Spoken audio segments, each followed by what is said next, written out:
Ya te está escuchando. Judith. Hello, Judith. Sí, ya. Yeah. Judith. Ya lo cambié. Great. We're ready for you now. Well, we're ready for you to listen to us. Can you see us and listen to us clearly? I don't think so. Pero entonces. No, si quieres, cuando ¿Sí? hables desde acá, sí. Hi, Judith. We're going to start now. Okay? I'm going to mute myself and shut off the video so that I can watch Julie talk. Great. Okay. Thank you very much. Okay. Buenos días a todos. Sean bienvenidos a estas conferencias sobre bilingüismo y cognición. ¿Sí me pueden escuchar bien? Antes que nada, bienvenidos a todos nuestros compañeros. ¿No se escucha atrás? Que me acerque más al micrófono. Gracias, Alma. Les damos la bienvenida a todos nuestros compañeros de otras universidades que tuvieron que hacer el esfuerzo por venir aquí el día de hoy. Sean muy bienvenidos. Sabemos que lo van a disfrutar tanto como nosotros. Antes de presentar a nuestras ponentes del día de hoy, quisiéramos recordarles las medidas de seguridad de este recinto, que son básicamente no estar parados ni sentados en el pasillo y, bueno, ubicar las salidas de emergencia en caso de necesitar una evacuación rápida. Queremos informarles a todos, los que no lo sabían, que la doctora Judith Kroll no nos va a poder acompañar de forma presencial debido a que tuvo un malestar imprevisto de salud que le impidió viajar a la Ciudad de México, por lo cual ella lo lamenta tanto o más que nosotros. Sin embargo, vamos a transmitir su conferencia a las 11 de la mañana, justo después de la conferencia de la doctora Ducias. En caso de que alguien desee retirarse entre ambas conferencias, vamos a dar un espacio de unos minutos para que lo puedan hacer de forma ordenada. Primero me gustaría presentar a nuestro presidium. Tenemos con nosotros al doctor Germán Palafox, que es el director de la Facultad de Psicología, que nos hace el favor de acompañarnos el día de hoy, a la doctora Natalia Arias Trejo, que es la jefa de División de Posgrado e Investigación, y a nuestras ponentes, la doctora Judith Kroll, que tenemos ahí en pantalla, y la doctora Paola Julie Ducias, a las cuales tenemos el gran honor de recibir el día de hoy. No saben lo emocionados que estamos todos. Entonces, primero que nada, les pido un aplauso para todos, si son tan amables.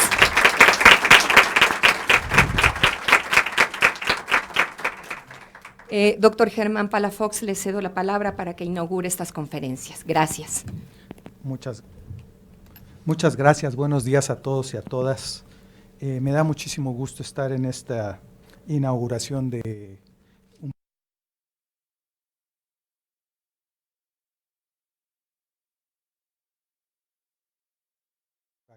a distancia, y me voy a tomar unos minutos porque antes de inaugurar, y espero que solo sean unos minutos. Me llamó mucho la atención hace una semana la revista Science, una de las revistas más prestigiosas, dedicó un número especial al lenguaje, y quiero tomar estos minutos para citar casi literalmente lo que escribe en su editorial para este número especial la doctora Lera Boroditsky. Dice Lera: el lenguaje juega un papel fundamental en el cerebro humano, desde cómo procesamos colores hasta los juicios morales que emitimos.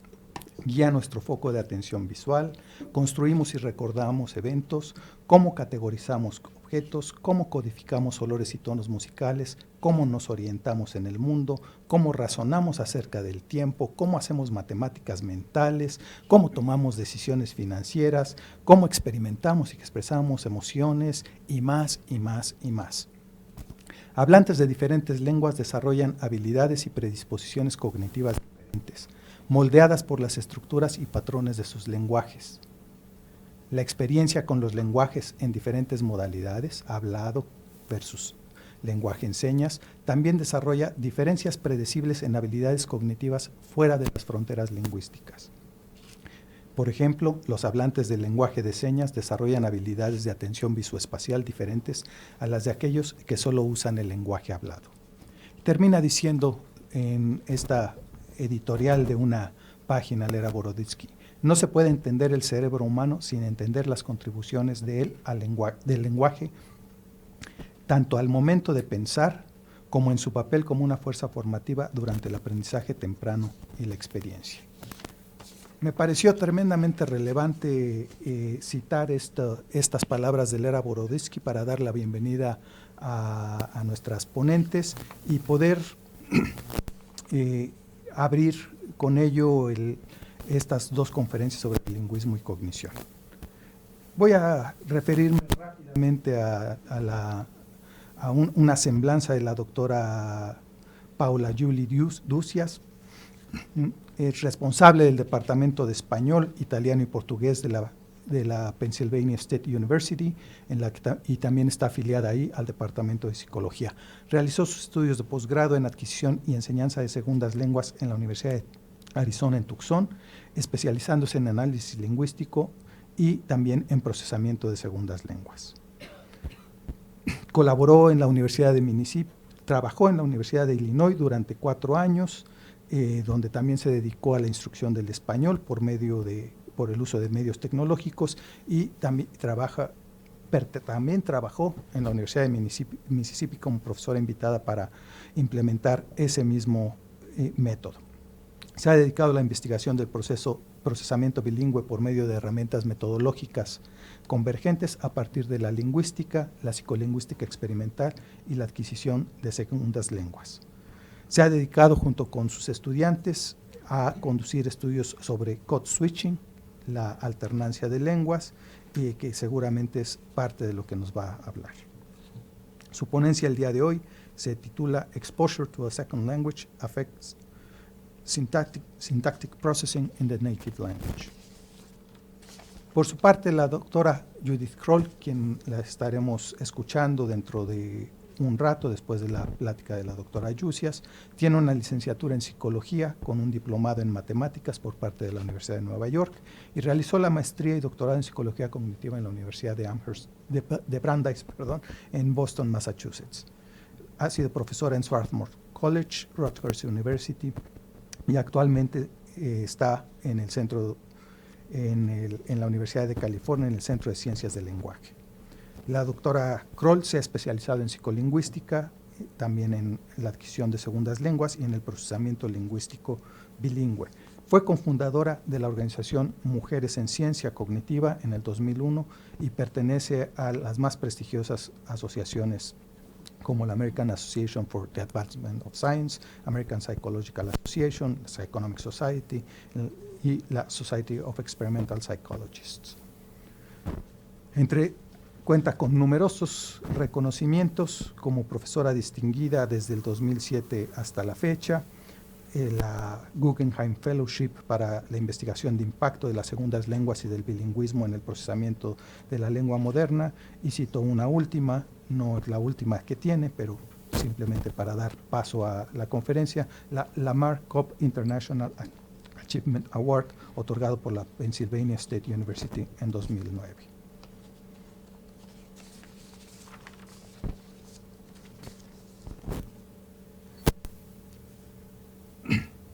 La doctora Kroll, como ya ha sido anunciado, estará presentándonos su ponencia What Bilingualism Tells Us About the Networks That Shape the Mind and Brain, después de la plática de la doctora Ducias, a la cual le damos nuevamente la bienvenida y le agradecemos mucho su presencia aquí. Muchísimas gracias.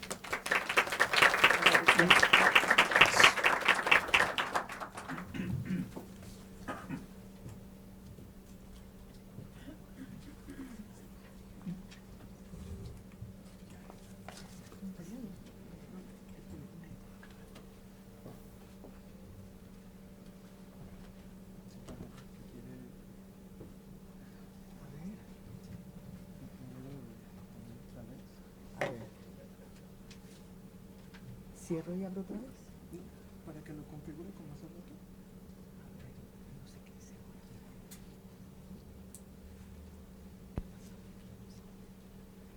A ver. La verdad es que no se ve. ¿Perdón?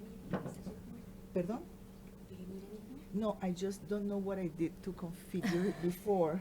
Yo creo que lo que tengo que hacer es cerrar y abrir otra vez. A ver.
A pesar de que tenemos tanta tecnología para hacer la investigación, pasan estas cosas tan simples. Yo creo que es mejor si lo hago desde acá. No voy a hacer que... Eso, aquí. Ya estamos.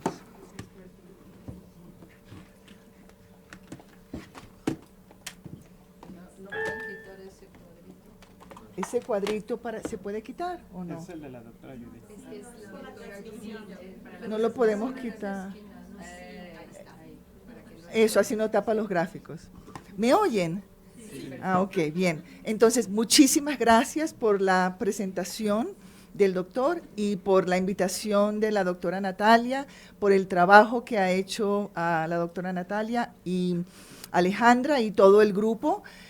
Estoy muy honrada de estar aquí y en un ratito voy de hecho a cambiar al inglés. Pensé que la ponencia la daríamos en inglés y después la doctora Kroll no pudo venir, entonces pues se quedó en inglés. Bien, entonces, all right, so I'm going to switch to English. And what I want to talk to you a little bit about is what exposure to a knowledge of a second language does to your first language. And I want to thank and acknowledge my collaborators and the National Science Foundation and the National Institutes of Health for the grant funding that they have given us in order to conduct these studies. So we know that the native language has great impact on the processing of a second language. And in fact, we know that when speakers hear language or prepare to speak or prepare to listen or prepare to read another language, both languages are active. And how do we know that both languages are active? Well, there has been research showing, for example, that when you show a bilingual speaker or a second language speaker, and I'm going to use bilingual and second language speaker interchangeably, meaning individuals who have some functional knowledge of a second language. So when you give a second language speaker or a bilingual cognate words, so these are words that are written in the same way, are pronounced more or less the same way, and have the same meaning in the two languages, and you ask these individuals to actually decide whether the word is a word of one of their two languages, they are faster doing that than monolingual speakers. And the only explanation that has been given for this phenomenon, for what we know as the cognate facilitation effect, is that the activation of the two languages makes the bilingual faster in recognizing that particular word. So we know that the two languages are active all the time, even when the intention is to use one language alone. We also know that prolonged naturalistic exposure to a second language can have profound effects on how the second language is processed. So we know that the first language, there is a lot of first language transfer when people are speaking a second language. But we know that if individuals are immersed in the second language, that immersion can reverse processing strategies that result from transfer from the first language. And in fact, that immersion in the second language environment can cause shifts in processing strategies so that the native speakers look more like the second language speakers. And so given that immersion it plays such an important role when individuals are learning and processing a second language, one important aspect of knowing two languages is to also ask the question of how does that second language affect the native language, all right? Now, why is it that people haven't looked at this question before? So why is it that the focus has been mostly on how the second language is processed and not really on how the first language is processed and what the second language can do to the first language? Partly it has been because there has been a prevailing notion that there is a critical period in language acquisition, particularly in second language acquisition, because I don't think people necessarily dispute the idea that to learn your native language, there might be particular moments in which this is favored. But there has been this notion that to learn a second language, there is a particular critical period in which, after that period, then it is actually impossible to learn a second language. So this carries with it the idea that your first language is, in essence, unchangeable. That once you have learned your first language, that first language doesn't change at all. And what I would like to do today is actually show that proficient bilinguals may not be like monolinguals of either of the languages, suggesting that the native language and the entire system is actually open to influence from the second language. And in fact, showing that there is plasticity of the language system in a way that we didn't think about it before. So what I would like to do today is discuss a few findings largely from our lab that has looked at the effects of the second language on the processing of the first language. We will first look at two studies that have looked at actual immersion of second language speakers in the second language environment and what that immersion has done to their first language. We will then ask the question of whether we can simulate changes to the first language in a laboratory setting. And then we will use evidence from tuning to the linguistic environment using code switching data and look at how it is that bilinguals, how it is that code switching might affect how bilinguals process in their two languages. And then I'll present some concluding remarks. And I want to make sure that at what time do I need to stop? So I just want to make sure that I don't go over my time, and I didn't look at the time of start. Okay, I'll try to speak as fast as I can, though. All right, so the first study that we will look at is a study that has looked at actual immersion of a second language environment, and I will look at relative clause ambiguity resolution, and I'll explain what that is in a minute. So if you read a sentence like, Anthony congratulated the daughter of the salesman who went to Paris, the particular structure has a complex noun phrase, so a noun phrase that has daughter and salesman, and then it has a relative clause, who went. And as you know, the particular complex noun phrase has two noun phrases, one that seems to be structurally higher than the other one. So this one occurs sooner than this one in structural terms. And as it turns out, if native Spanish readers in general, if native speakers of Spanish, monolingual speakers of Spanish, are asked who went to Paris, the typical answer given by about 75% of native speakers of Spanish is daughter. All right? But if you ask native monolingual English speakers who went to Paris, the answer is the salesman. So in Spanish, we tend to attach or interpret this relative clause as referring to daughter, whereas in English, we interpret the who as referring to salesman, all right? And so, and notice that the structure is almost word by word identical to English. And so, one question that we asked is, how it is that L2 speakers of Spanish and English process these sentences? What do they do when they are processing sentences that are almost identical word by word?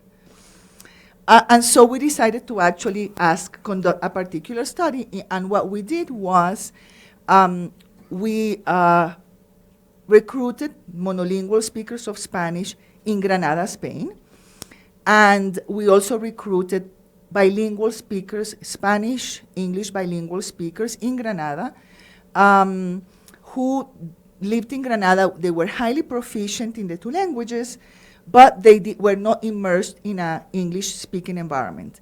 And then we recruited the same, another group of Spanish-English speakers, but this group was immersed in an English-speaking environment. And we tried to match as best as we could the level of proficiency of these speakers in Spanish and English.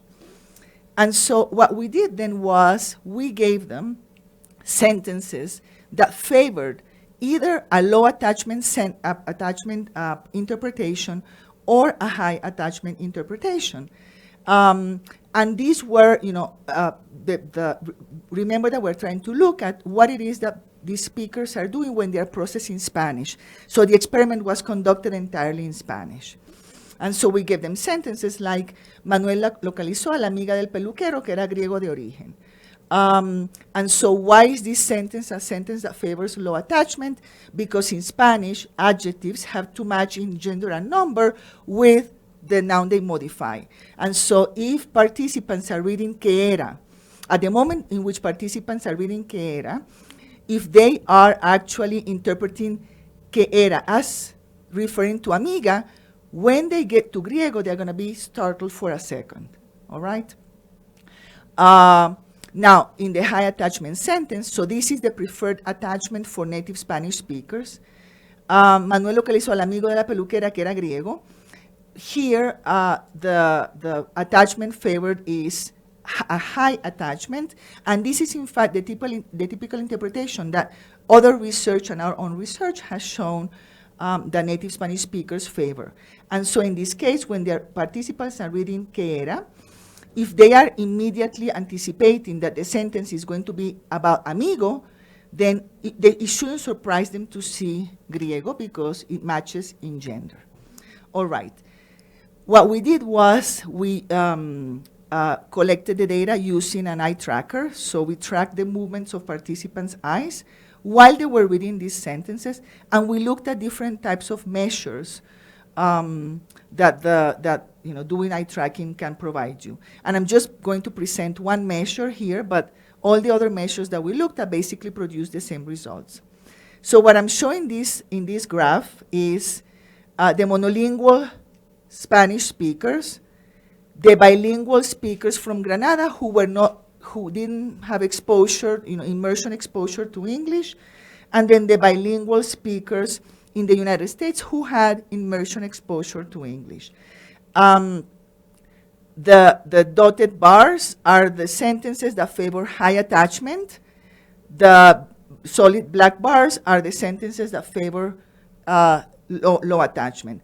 And what you see is that the monolingual Spanish speakers are behaving exactly as you would expect. So when they read the high attachment sentences, their reading times are lower, which means they have less difficulty than when they are reading the high attachment sentences. The bilinguals in Granada basically behave the same way. They're a bit faster reading their own monolingual sentences, and we could speak about what that may be. But what's really interesting, though, is that the Spanish-English bilinguals immersed in an English environment have reversed their reading preferences in Spanish. This is their native language, all right? And what you see is that now the high attachment sentences are read slower than the low attachment sentences. And so what this began, and I do have to say that sometimes in science, it is not true that we are necessarily asking a research question knowing exactly what we're going for. And so this was actually something that we did. We were collecting some other data, and I told one of my students, let's just look at what they do in the L1 as well, just in case. And it was this accidental finding that then basically ended up defining my career. I know, it's just, interesting. We had some hypotheses, but of course, and when we got the findings, we went back to replicate it because I wanted to make sure that in fact this was a real finding. All right, so now the truth is this particular relative clause structure is a structure that can vary depending on the size of the relative clause. So when the relative clauses are short, there is a particular native Spanish speakers favor a particular preference. When the relative clauses are longer, the preferences can change. And so because this is a structure that, maybe sometimes can change in the way people interpret it, I decided that I needed to look at something that was more firm. So we decided to look at grammatical gender, because grammatical gender is a feature of Spanish that is really entrenched in Spanish. Children who are learning Spanish as a native language learn grammatical gender by the time they are 2.5. And so we thought, let's look at this with some other feature that is more entrenched in Spanish. So we decided to look at grammatical gender processing. All right. So there is a really nice study by Casey Lou Williams and Anne Fernald in 2007 that showed that native Spanish English children, native Spanish children and adults actually used grammatical gender encoded in Spanish articles to anticipate what's coming. And so, for example, if you hear something like encuentra la, and you are shown a picture of a pelota and a galleta, you basically have to wait until the onset of pelota or galleta in order to know what it is that the target word is. So in this case, the information is not informative. I mean, having la is not informative because you have to wait until you hear the target noun. Now, these trials we're going to call the same gender trials. And of course, the same would be true for encuentra el. So if I have encuentra el carro and encuentra el chupete, it would be the same sort of thing, all right? It is not informative. Now, but there are trials in which the gender information encoded in the article is informative. So now, if I now show you a picture of pelota and carro, and I say encuentra la, your eye gaze will, before, the hypothesis is that your eye gaze, before I say pelota, will actually look at pelota. Why? Because carro is no longer a viable option. And so, and this we will call the different gender trials. And so Lou Williams and Fernald, I tracked the movements of children and adults in the United States, and these were monolingual Spanish children, to see whether, in fact, gender was informative. And what they did was they looked at the proportion of fixations, of eye fixations, to the target. So the target would be pelota in the case of la, in same gender trials when the information is not informative, and in different gender trials when the information is informative. And this is what they found. So I'll walk you through this graph because we're going to see this graph later on. So what you have here are proportion of looks to the target, and this is time from onset of the article. And so this is measured from the moment in which the article is spoken, but before the noun is spoken, all right? And what you have here is the different gender trials. So these are the informative trials, and these are the same gender trials. These are the trials in which you need to wait to hear the word to know what you have to find. And what you see is that both adults and children do the same sort of thing. So in different gender trials, they orient their eye gaze to the target before they actually listen to the noun, whereas in the same gender trials, they have to wait. So this indicates that, in fact, children and adults who are native speakers of Spanish actually use grammatical gender information in order to facilitate processing. All right. So we use this finding to ask the following question. What happens to adult native speakers of Spanish who are highly proficient in English, who are immersed in an English environment and who code switch? And why was the code switching question important? Because there is a source of variation in the use of grammatical gender in people who code switch during code switch speech. And here is the source of variation. But first I thought I'll show you what code switching looks like or sounds like. Okay, how am I gonna select we need a mouse. I need it. Or on the well, I'm not sure that I can select it with this thingy. Oh, there we go. And now, can you? I'm just going to go pero tengo que esperar a coger el dinero ese mayo. ¿Qué dinero? El dinero ese que nos van a dar de taxes. Oh, okay. And I'm still 4 months ahead. Yeah. I mean, how much? It'll probably go up, the second month to the first. mal de cabeza. De perro. What did you eat yesterday? ¿Que te cayó mal? I went to Publix yesterday. All right.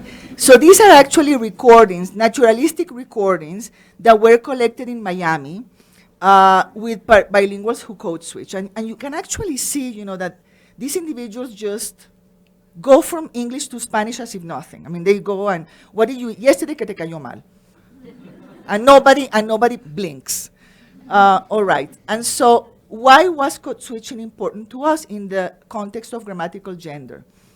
Because when Spanish-English bilinguals engage in code switching, and they are code switching within a noun phrase, the masculine determiner el can be used with an English noun whose Spanish translation equivalent is either masculine or feminine.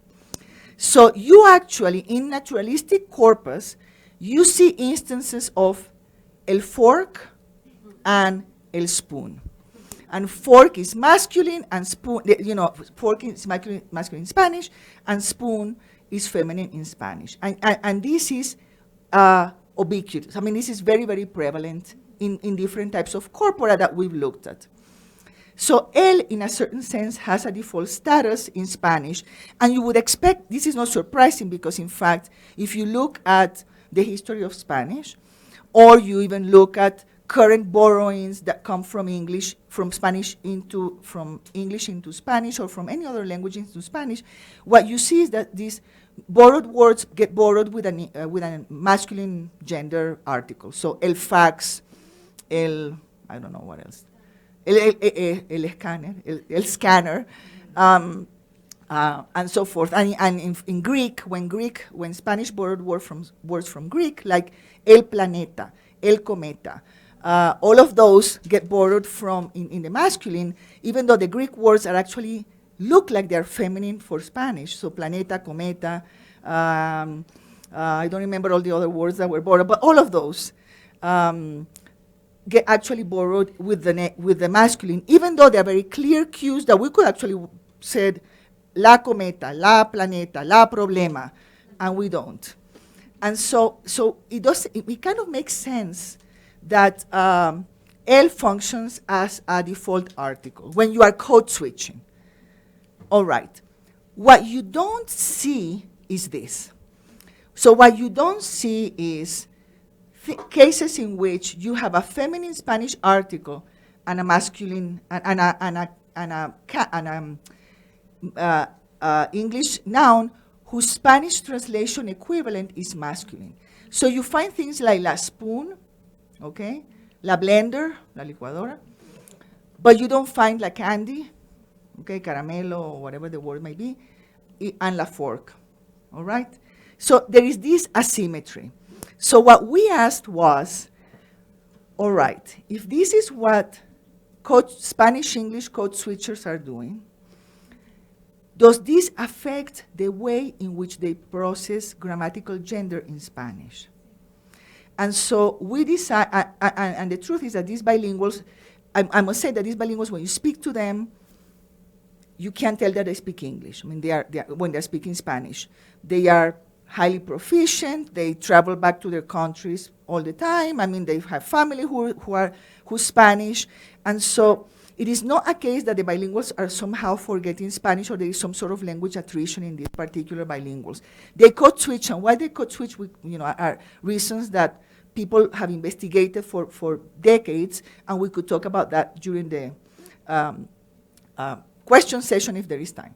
So what we did was we basically applied the very same design that Lou Williams and Fernald applied to look at kids, to look at these bilinguals in Spanish, okay? So this is, again, all Spanish. And our question was, are Spanish-English bilinguals who code switch tuned into the el-la plus English noun asymmetry in code switching production, and does this then affect the way they process when they are processing only Spanish sentences? And the answer is yes. All right, so I'm showing the Spanish monolinguals first because this ended up being our baseline. We wanted to make sure that we would replicate the Lou Williams and Fernald studies with adults. What I'm showing you here are Spanish monolinguals in the feminine different. So remember, the different gender is pelota, carro, where you have the, where it's informative. And what you see, and this is the target, all right? So this would be the target pelota, for example.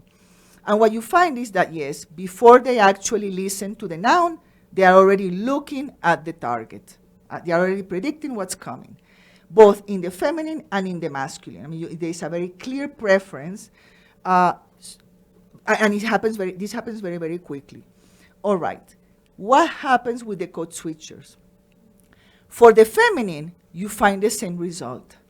So they are orienting their eyes towards the correct target after they heard the article, but before they hear the noun, all right? In Spanish, so they're hearing la pelota, el carro, el caramelo, etc.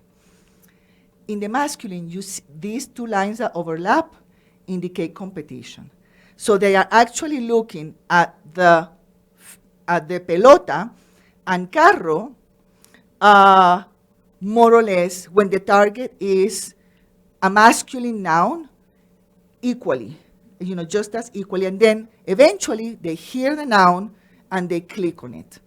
And so what this basically is showing us is that experience, oops, sorry, I went too far. There we go. So what this is showing us is that experience with code switching has changed the way in which, has affected in some way that they're actually processing Spanish, their first language.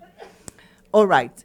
Now, what I've shown you are results of individuals who have been exposed and have been living in an English-speaking environment for an extended period of time.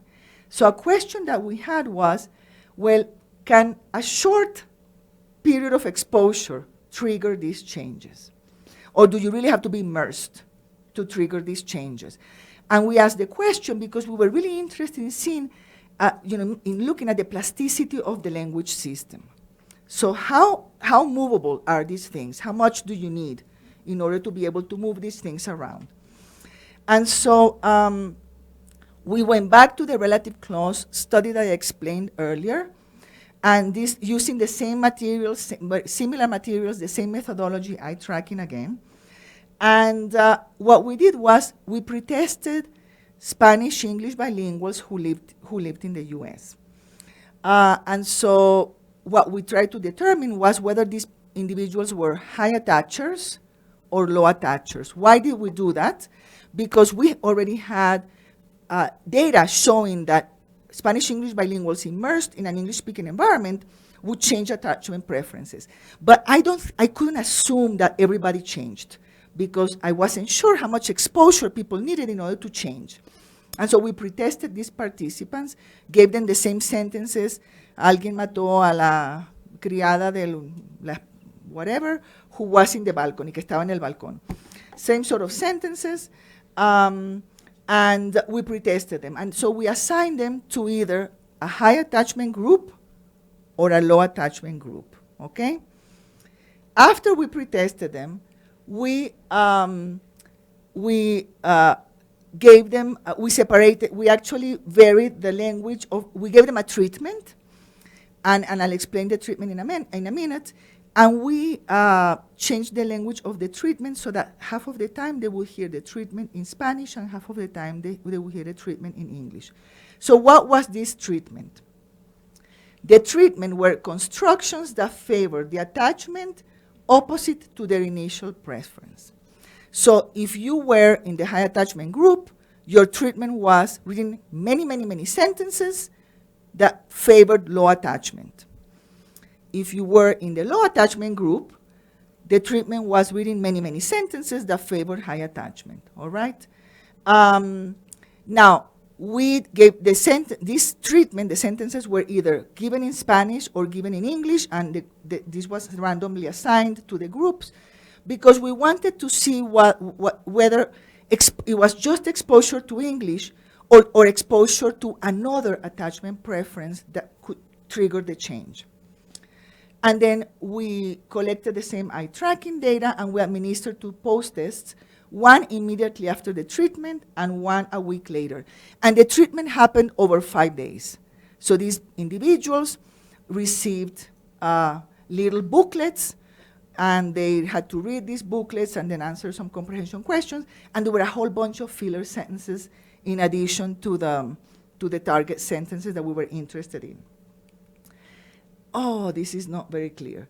So this is what, but I'll walk you through it. So this is what I'm showing is, oh, I'm sorry, it's just so unclear here. All right. So what I'm showing here are the results of the high attachment group. So these are people that who received the low attachment treatment. So these are individuals that read Amigo de la peluquera que era griego, okay? Sorry, que era, right. So this is the group that favors Amigo de la peluquera que era griego, and we actually gave them the opposite type of attachment, Amigo de la peluquera que era griega. All right. What you find here is the results for the pretest, for the first post-test, and a week later. Red indicates high attachment, and this blue indicates low attachment. And what you see is that in the pretest, yes, these high attachers favor high attachment, which is why the bars are in the lower side, because lower means easier, higher means harder, okay? So lower, easier, higher, harder. And you see that, yes, these are really in the pretest, yes, these are high attachers. In the first post-test, you see some effect of training, but not very good. I mean, the red bar is still lower than the blue bar. But then after a week, and I must clarify that there was no intervention between the first post-test and the second delayed post-test. So it's not that we came and gave them more sentences. We just said, okay, come back a week later. And what you see here is that there is a reverse. So the high attachers now became low attachers, so the blue bar is easier than the higher bar. Okay, this is just with 5 days of exposure to these sentences. A similar result was found for the high attachment group. So these are the people that favored peluquero griego, and we gave them amiga griega, okay? And again, high attachment is the red bar, and low attachment is the blue bar, and the pretest shows that, yes, these individuals favor low attachment, and then it continues, you see some reversal here that continues later on, okay? So they become faster processors when reading these high attachment sentences, okay? So the low attachment sentences seem to remain in their level of difficulty, but the high attachment sentences become really, really fast, okay? All right, and so what this shows is that participants with an original high attachment preference who received the low attachment treatment showed a switch. And we showed the same sort of thing for the other participants. And there was no effect of language, all right? So it didn't matter if the treatment was given in Spanish or English, this is what happened. So it seems that the treatment, it's more about reading an abstract structure than reading a structure in a particular language. Okay, so what does this mean? Well, it means that being bilingual is not only about acquiring and using a second language, but also about the ways in which that native language or dominant language changes in response to experience with a second language. So when proficient bilinguals are immersed in a second language environment, the first language is affected. So some of you may be familiar with the work of Francois Grosjean, who in 1999 said, neurolinguists, be aware the bilingual is not two monolinguals in one brain, and in fact, we now have evidence for this. So there is this special tuning that is fundamental to all speakers. So, speakers of even monolingual speakers are sensitive to this type of tuning to the language that they hear in their environment, and how it gets deployed may be a function of the speaker's experience. And the last study I want to show you is exactly that, is how those, because so far I've shown you studies that have looked at individuals who are always immersed in a particular environment or in the lab. And what we want to know now is there really difference between two groups that are given the same sort of experiment, do we find different types of results? And so we go back to the last study, and the last study again is looking at code switching.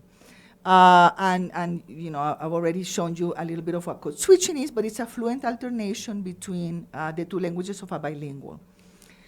It's systematic and not random, and it emerges in some bilingual communities, but not in others. All right, so in this particular study that I conducted with Ambiguity Martinez, who is actually now a postdoc, who will be a postdoc at McGill University. We looked at these production asymmetries in code switching, and what we wanted to look at was whether speakers, bilingual speakers immersed in a Spanish environment and bilingual speakers immersed in an English environment, whether the brain activity of these bilinguals when they were processing these code switches actually, whether the brain was sensitive to these different types of code switches. The prediction would be that because the bilinguals in Granada actually don't code switch, we should not see brain responses that mirror what happens in production, mirror the asymmetries. Whereas the bilinguals immersed in the United States should show these asymmetries, even not only behaviorally, not only by looking and eye tracking, but also neurologically, okay, neurophysiologically. All right, so just to remind you, in code switching, el can appear with el fork, el spoon, el tenedor. El tenedor is obviamente the unilingual. La can appear with spoon. La can appear with cuchara, but not with tenedor. That's the asymmetry. And our question is, are bilinguals who are living in different environments sensitive to this, and can we show this sensitivity neurophysiologically? All right. So we recorded the brain waves of these bilinguals, and we gave them a contextual sentence and then the target sentence, okay? So Maria está setting the table before the invited guests arrive. Why did we include a contextual sentence? Because we didn't want to tell participants, oh, this is a study on code switching. So we included a contextual sentence to put them in some sort of code switching mode. And then they read a target sentence. Su mamá le pidió que colocara un fork next to every dish. And we looked at what happened neurophysiologically when participants read un fork and all the other conditions that we had. All right, so, and here are the results. So this is the Spanish baseline. So the participants also heard unilingual sentences with el tenedor and la cuchara, because we know that when we are conducting studies that are neurophysiological in nature, the brain is sensitive to lots of things. So we needed to make sure that our results were not a function of differences in language, all right? That is something that we needed to rule out.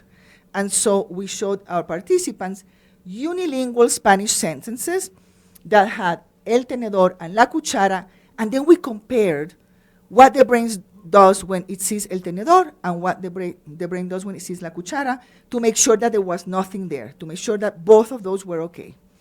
And what we see is that both for the, so what we were looking here, and I'm not sure how much I need to go into ERP and how to look at these graphs, but I'll be very quick. What I'm showing here are brain waves, and what we're expecting is a N400 effect. This is just an effect that the brain shows normally when there is an unexpected event, all right?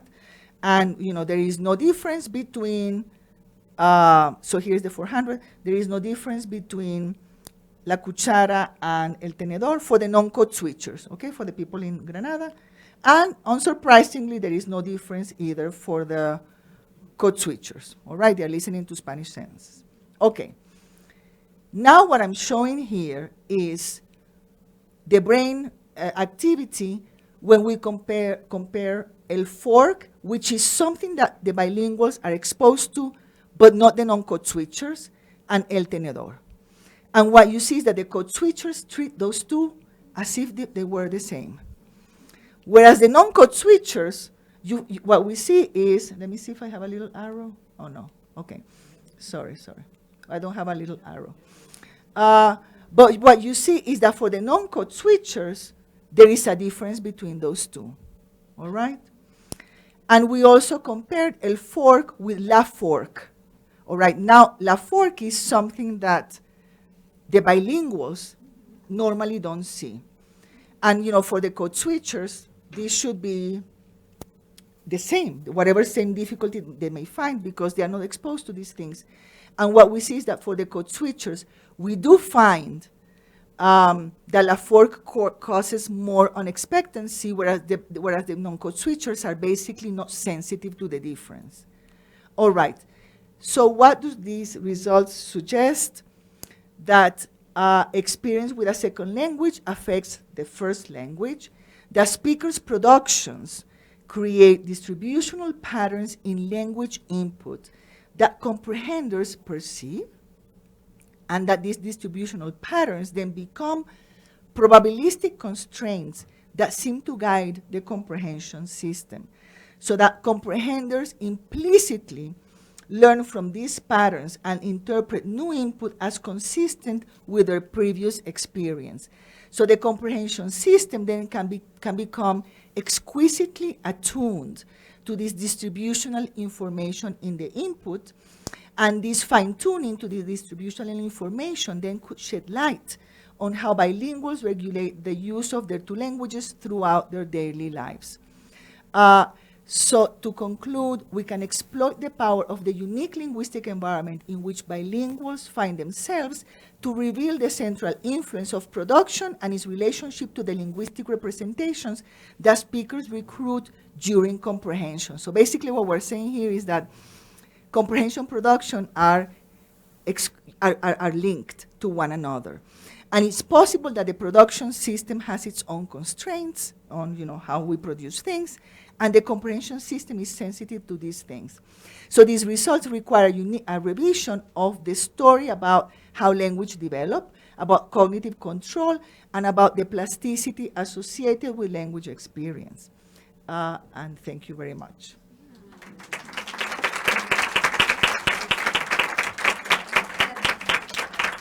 Vamos a tener una sesión de preguntas y respuestas de aproximadamente 10 minutos. Si gusta levantar la mano para que les acerquemos el micrófono. ¿Sí? Ok, entonces hago así. A ver. Sí. Besides saying that this is lovely, I was Thank you. wondering if, since there is a symmetry in gender, did you test for masculine high seekers as opposed to feminine high seekers? Yes. There should have been a dominance for masculine as opposed to feminine in the unwanted context. There should have been. Can you repeat the question one more time? Yeah, so we know that high seekers are going to go high. Right. And then you're going to contradict your expectations. Right. But there should be some asymmetry too if the target is masculine or feminine. Oh, okay. If the target is okay. Now I say what you say. So, right. But we wanted to actually make sure that we controlled that in the sentences that we gave, that there was no bias towards the feminine or masculine target, right? So you're talking about the high attachment, low attachment. Yeah, the relative clause. The relative clause, yeah. Because there should be some little difference. But, So, well, I mean, in the relative clause study, what we looked at was what it is that participants are interpreting when they're reading these sentences. So there shouldn't really be a priori expectation that male individuals should do more or less than female noun phrases. So you see what I mean? So, all right, so if we have a sentence like let me see if I can return to the slide. I can. So let me just go back to that example, okay? I don't have the, okay. I know what you're saying. Okay, here we go. Right. So what you are saying is that there should be a bias towards this or this. Right. But my question is, why should there be a bias unless you assume that female agents would behave in the real world differently from male agents? See what I'm talking about? Yeah. So why should amiga or peluquero versus amigo and peluquera behave any differently? Now, what I can tell you is this. What we tried to do before we did this study was we actually normed these noun phrases to make sure that there was no particularly, that the context did not bias amigo versus amiga. Right. Because, you know, the original sentences that people have used when they do these sorts of experiments are sentences that would bias a male or female, depending in the context. So there were, in the original experiments, there were things like truck driver. Well, you know, truck drivers tend to be males. Torero. Well, toreros tend to be males. And so we eliminated all those noun phrases to make sure that there was no real bias between one or the other. So agreement goes above all those distinctions. Agreement should go above those distinctions in Spanish, because Spanish is really, you know, really strong in terms of, you know, if you have an amiga, this had better be griega. If you have an amigo, this had better be griego. Because Spanish is really strong in terms of violations of those rules. Yeah. Okay, did I answer your question? No. Okay. Yes. Thank you. This is really fascinating. Thank you. So I'm wondering, given that your results seem to show a lot of potential plasticity with this and dependent on the immediate experience that the participants might be getting, how transient or permanent you think these effects might be. So if I'm a bilingual speaker and I move back to L1 country, are those effects going to go away? Yeah, that's what a lovely question, because we actually want to carry out those types of studies. And the prediction would be that yes, that, you know, if bilinguals move back to their L1 or to another environment, that exposure to that environment should move things in some way. And why do we think this? Because the lab work that we did seems to suggest that in fact things are movable. I don't know how much exposure you would need. I mean, something that I do think is that not everything is equally movable. So for things that may be pragmatic / discourse oriented, perhaps things are much more flexible. For things that have to do with grammatical gender, perhaps things are not so flexible. Although I have to tell you that there is a study of one of our colleagues, Holger Hopp in Germany, that looked at native speakers of German, did a similar experiment. These are native speakers of German, and what he did was actually show those German native speakers German sentences where the noun phrase violates gender agreement, and 2/3 into the experiment, the German speakers stopped predicting. So because what ended up happening was that the German speakers realized gender is not helping me anymore. You know, this is an experiment. Something very weird is happening. Gender is not helping. I'm just going to wait to hear all the nouns. And so we ended up doing a study similar. I couldn't present it here. A similar study because we wanted to see, okay, if you're a native speaker and it changes, how much do you need to change back? We ran that study, and I actually was looking at the data this morning, and it looks like you change back very quickly. So if you hear something ungrammatical, hearing something grammatical makes you come back, which is, thank goodness, this is the way it works, because we are exposed to non-native speakers of our native languages all the time. And so, you know, we may adjust to the way in which non-native speakers speak, and we may adjust to their errors, but clearly when we go back to into our community, we just have no trouble understanding what our speakers, you know, native speakers of Spanish are saying. So they are transient, I mean, they're changeable, and, you know, how much exposure is needed, you know, is something that I think still needs to be worked out. Yeah.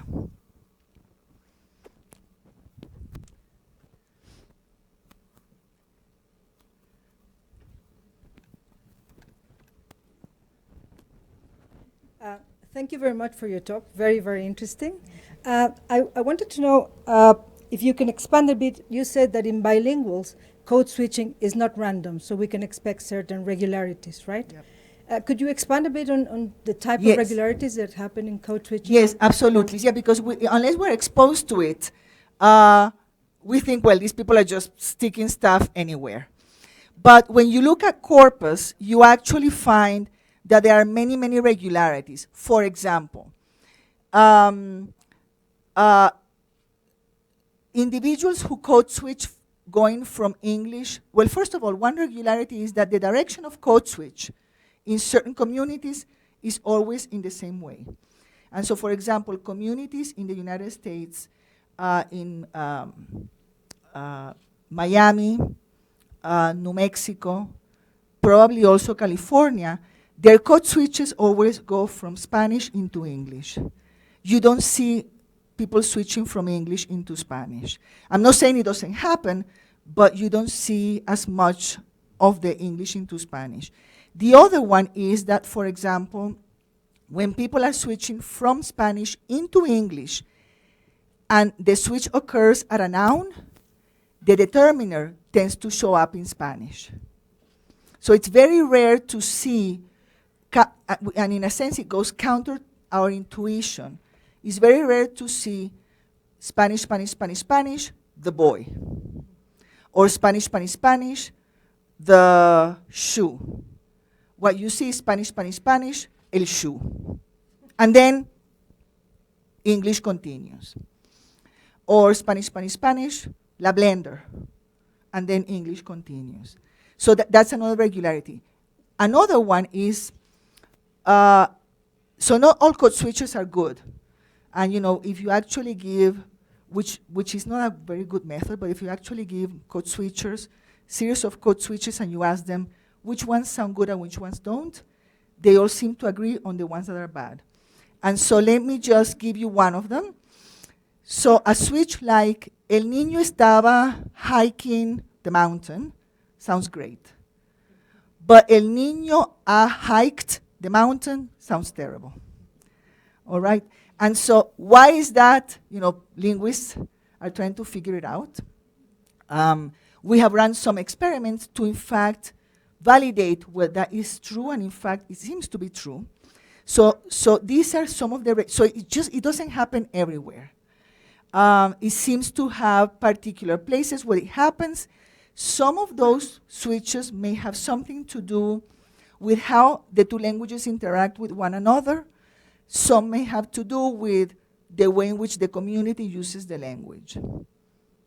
So not all, so for example, the bilinguals in Barcelona who code switch between Catalan and Spanish don't really do intra-sentential code switching. Their code switches are much more between sentences. So see, it's not just, you know, anything goes. Whereas the bilinguals in the US do intersentential, but they also do intra-sentential of the sort I've described. The bilinguals in Ottawa, who code switch between French and English, again, their code switches are tag switches, things like the equivalent of really, did you know that? But they don't do the other types that I've described. So, yeah.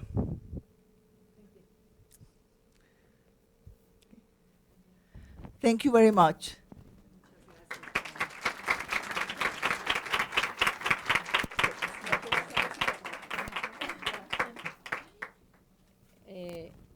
Judith, are you with us?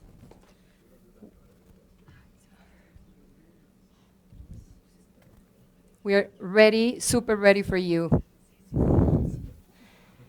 Entonces, a continuación vamos a tener la conferencia que ya el doctor Palafox nos hizo favor de presentar, de la doctora Judith Kroll. Entonces ya no los interrumpo y los dejo con ella. So can you see my PowerPoint?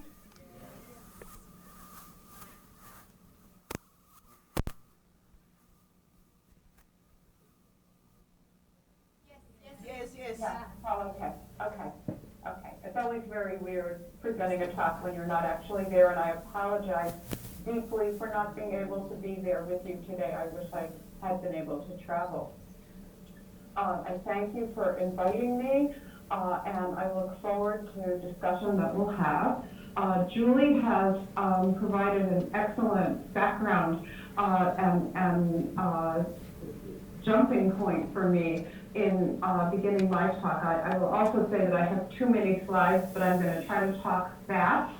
And my approach is going to be not to go into that much detail on each study, but to try to give you a broad overview that develops a theme that Julie's presented you in the very important work that she's discussed, that shows that there is a great amount of change and dynamic change across both languages that bilinguals experience, and that those dynamics tell us a lot both about language and about cognition. I just very quickly want to say that I have many collaborators, including my most important collaborator, Julie, who's there with you, and support from a number of different sources. And those of us I lived for a long time in central Pennsylvania, where Julie is at Penn State. And when you're at Penn State, you need to have friends in other places in the world who live in places where there are many bilinguals to be able to do this research. And so we have been able to develop a very rich network of collaborators, and I'm very grateful to them. And one of the special collaborations, and I want to mention it to all of you, is a collaboration that's been made possible by funds from the National Science Foundation for a program called PIRE, Partnerships for International Research and Education. And what this program does is it enables us to develop collaborations where we can send students abroad to do research. And your university is one of our partners, we only recently discovered that you were there and that we could activate this partnership in this way. And so you will be hearing a lot more from us, and we're very, very excited about future collaborations that are going to be possible across our different research groups. And so this is housed at Penn State, and it's also housed at University of California, Irvine, where I am now. Okay. More people in the world are bilingual than monolingual, as all of you know, but until very recently, the field of research on language and cognition has typically focused on monolingual speakers and typically speakers of English as a native language. More than a decade ago, on the occasion of the anniversary of the journal Science, there was an editorial that identified the biological basis of second language learning as one of the top 125 questions to be answered in all of science in the next 25 years of research. And what I've shown in the graph on the right, which is a little tiny snippet of data from Web of Science, is you see the number of articles published with the word bilingualism in them between 1993 and 2012. And you can see, and all of us who work in this field know, there's been a very sharp rise in the number of research and researchers investigating bilingualism. There's been a virtual explosion of research. And in part, we think that upsurge of research reflects a new attitude about bilingualism, that the language and learning sciences have come to see that bilingualism is not a boutique area of science, but rather a fundamental tool for revealing the workings of language, the mind, and the brain. And in particular, variation in language experience becomes a lens rather than a source of complexity.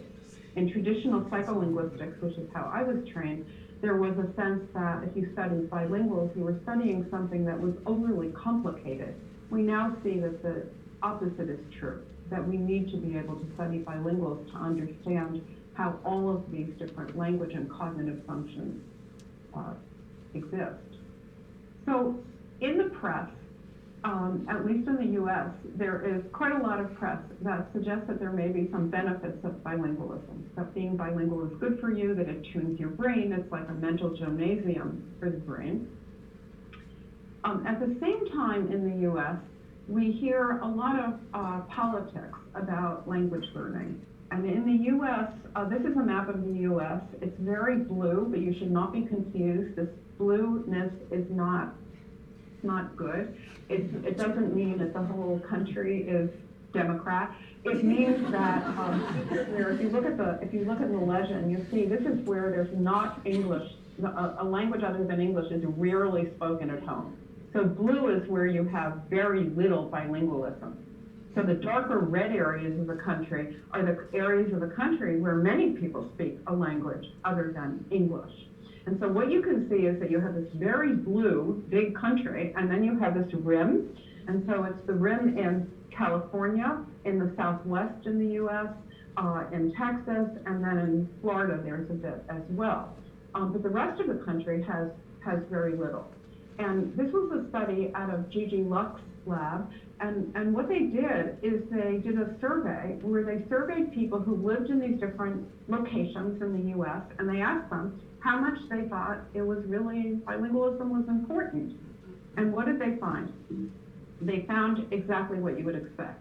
They found that if you lived in a place where the native language or the L1 was not English, or people spoke many languages, they thought bilingualism was really important. If you lived in a place where there were very few bilinguals, people thought bilingualism wasn't important at all. And so the value of bilingualism was determined by the linguistic diversity of the environment. And what we see in the US is there's really debate about, is it really important? We have so much of the country that speaks English only. And there are many people in the psychology community who think that the importance of the research on bilingualism and the benefits that might arise have actually been overstated, that this may be an exaggeration. Maybe bilingualism is, it's good to have two languages, but maybe it's really not that good for you or for your brain. So the goal of my talk today is really to ask, what have we learned in this recent upsurge of research, and where can we go with this? And I want to claim two basic themes in what I'm going to talk about. One is that it's very clear in the recent research that there's far greater plasticity than previously understood, even for adults and even for older adults. Language learning occurs at all ages. Changes to your mind and brain as a result of language learning occur at all ages. The second theme is that there are consequences of language learning and language use. And in what Julie just talked about, she really described many of these consequences for language processing. Proficient bilinguals are not monolingual-like in their native language, which means that the native language is open to change and to the influence of the second language. And the notion is that the competition that occurs across the two languages reshapes the networks that support each language. And that's really what I want to try to illustrate today. There are consequences of bilingualism for language and for cognition more generally. And what we see is that it begins immediately in infancy. This is a baby in a study that was done in Patricia Kuhl's lab at University of Washington. This is a MEG study, and this is not invasive. So this is looking at what happens in baby brains when they hear speech. And these are babies who've either been exposed to two languages from birth or only one language from birth. And what they see is by age 11 months, you see completely different tuning of the speech systems, where you see much more openness in the speech system for babies who've been exposed to two languages from birth. At the same time, by 11 months, you see that the area of the brain that's associated with decision-making and executive function begins to be different for babies who've been exposed to two languages, suggesting that they're beginning to reap the benefits of that exposure. The figure at the bottom, the article on the bottom, is a language learning training study showing that you can teach people across the entire lifespan a new language in a short-term intensive language study. You can compare the benefits of learning a new language to learning other skills, and it turns out people's attentional control benefits more from language learning than from learning other skills, and that's true even for older adults. So a new language learning experience improves attention across the lifespan. And in the work that's really been the pioneering work in the field, Ellen Bialystok, whose picture is shown here, has published many studies examining executive function changes over the lifespan and arguing that bilingualism may confer some very specific cognitive benefits to executive function and attention that enable people to ignore relevant information, resolve conflict among competing alternatives, and minimizing the costs associated with switching. Now, I want to illustrate a couple of these hypothesized benefits just to show their scope. So one claim is that one of the things bilingualism does is that it changes the efficiency of brain networks responsible for resolving competition and conflict. This is a study by Jubin Abatulevi's lab. It was published in 2012. Bilingualism tunes the anterior cingulate cortex for conflict monitoring. It's really a very straightforward experiment. Do you see on the right this example of the flanker task? The flanker task is a little experimental task where you see an arrow pointed in one direction or the other, and all you have to do is press one of two buttons and decide, is the arrow pointed to the right or is the arrow pointed to the left? Now, we all know that there are many jokes when people say which way is certain direction and people go that way. And what you have is when you have conflicting information present, you have a momentary difficulty in resolving the conflict and deciding, oh, is it that way or is it this way? And so what they do in this task is to simply present information that's either consistently in one direction, consistently in the other direction, or conflicting. And what happens is people have trouble when there's a conflict. It takes them a little longer to resolve it. This is a study that did functional magnetic resonance imaging, fMRI, while people were solving the problem. For us, right now, the main point to focus on is you see the comparison in the slide between bilinguals and monolinguals. And you see how for the monolinguals, there's this large yellow area of activation. And do you see that for the bilinguals on the left, you have a small red or orange tiny little dot? Okay, here's the point. The point is that bilinguals and monolinguals are using the same area of the brain to solve the problem. The anterior cingulate cortex, the ACC, is being activated when you have this conflict. But notice that the bilinguals need less activation to solve the same problem. So the idea is that the bilinguals are more efficient. They can get more for less, as it were. They can solve the same problem, get to the same place, but with much fewer resources being allocated to the solution of the problem. And so the argument is that bilingualism, by virtue of having two languages active and competing, may teach people to be able to do this. And one of the claims that's been made is that the most dramatic consequences can be seen for old age. And I have no idea whether this person is really 100 years old, really bilingual, and I am absolutely not promoting smoking. The claim is that what bilingualism does, if you're bilingual your entire life, it tunes these mechanisms that essentially allow you to acquire some protection against the symptoms of and the signs of normal cognitive aging. So what you have is it's normal to have cognitive aging, and it's normal for bilinguals too. It's not something, you're not protected from aging by virtue of being bilingual. However, it may be that bilingualism may confer some cognitive and neural protections that will enable you to go longer on the same resources.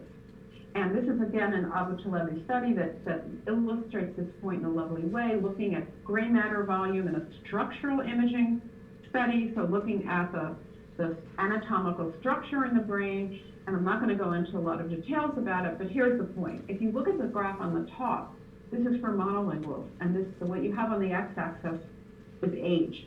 What do you see for monolinguals? You see this depressing decline, right? What happens is it's the old joke about what happens to people when they get old, right? Their brains turn into a shriveled prune or something. You have the idea that things are shrinking down, and which is what the evidence shows. And so for these monolinguals, for this particular area of the brain, you see that there's less gray matter volume as you get older. What do you see for bilinguals on the bottom? There's a lot of variability. But what you see for bilinguals is it's flat. So what you see is at least some people are able to pretty much maintain the level of gray matter volume even as they age. And so the claim is that the bilinguals are able to take advantage of protections that the active use of two languages is providing. It's protecting them against cognitive decline. Now, why is there controversy? If you read this literature, there's a lot of controversy about the consequences of bilingualism. And the argument that I want to make today is that the reason that there's controversy is that we've ignored certain very important features of complexity, some of them that Julie touched on in her talk as well, because we need to ask who the bilinguals are, what context in which they acquired the languages, and how do they use the two languages? And what do we measure in trying to assess their language performance and their cognitive performance? Do we use behavior? Do we use the brain? They may be telling us some different things. And the point is that bilingualism is a complex life experience. It may not have simple advantages or not. It may have many different consequences. And scientifically, we need to begin to understand how those consequences arise. We need to have a causal account, not just a correlational account. So in the remainder of the talk, I want to try to convince you of three things. And the first one is going to sound rather idiotic. Bilingualism is about language. And you might say, okay, she's lost her mind. Yes, bilingualism is about language. But if you look at the studies that try to understand, is there a bilingual advantage, they tend not to study language. They tend to only look at categorical comparisons of groups who are claimed to either be bilingual or not, and simply ask, is there a difference? We need to understand how language is used itself, what mechanisms are activated during language use that may actually produce consequences for cognitive and neural function. The second point is that bilingualism takes many different forms in different contexts. Those contexts have implications for where we see bilingual effects and where we don't. We can't simply compare bilinguals to monolinguals.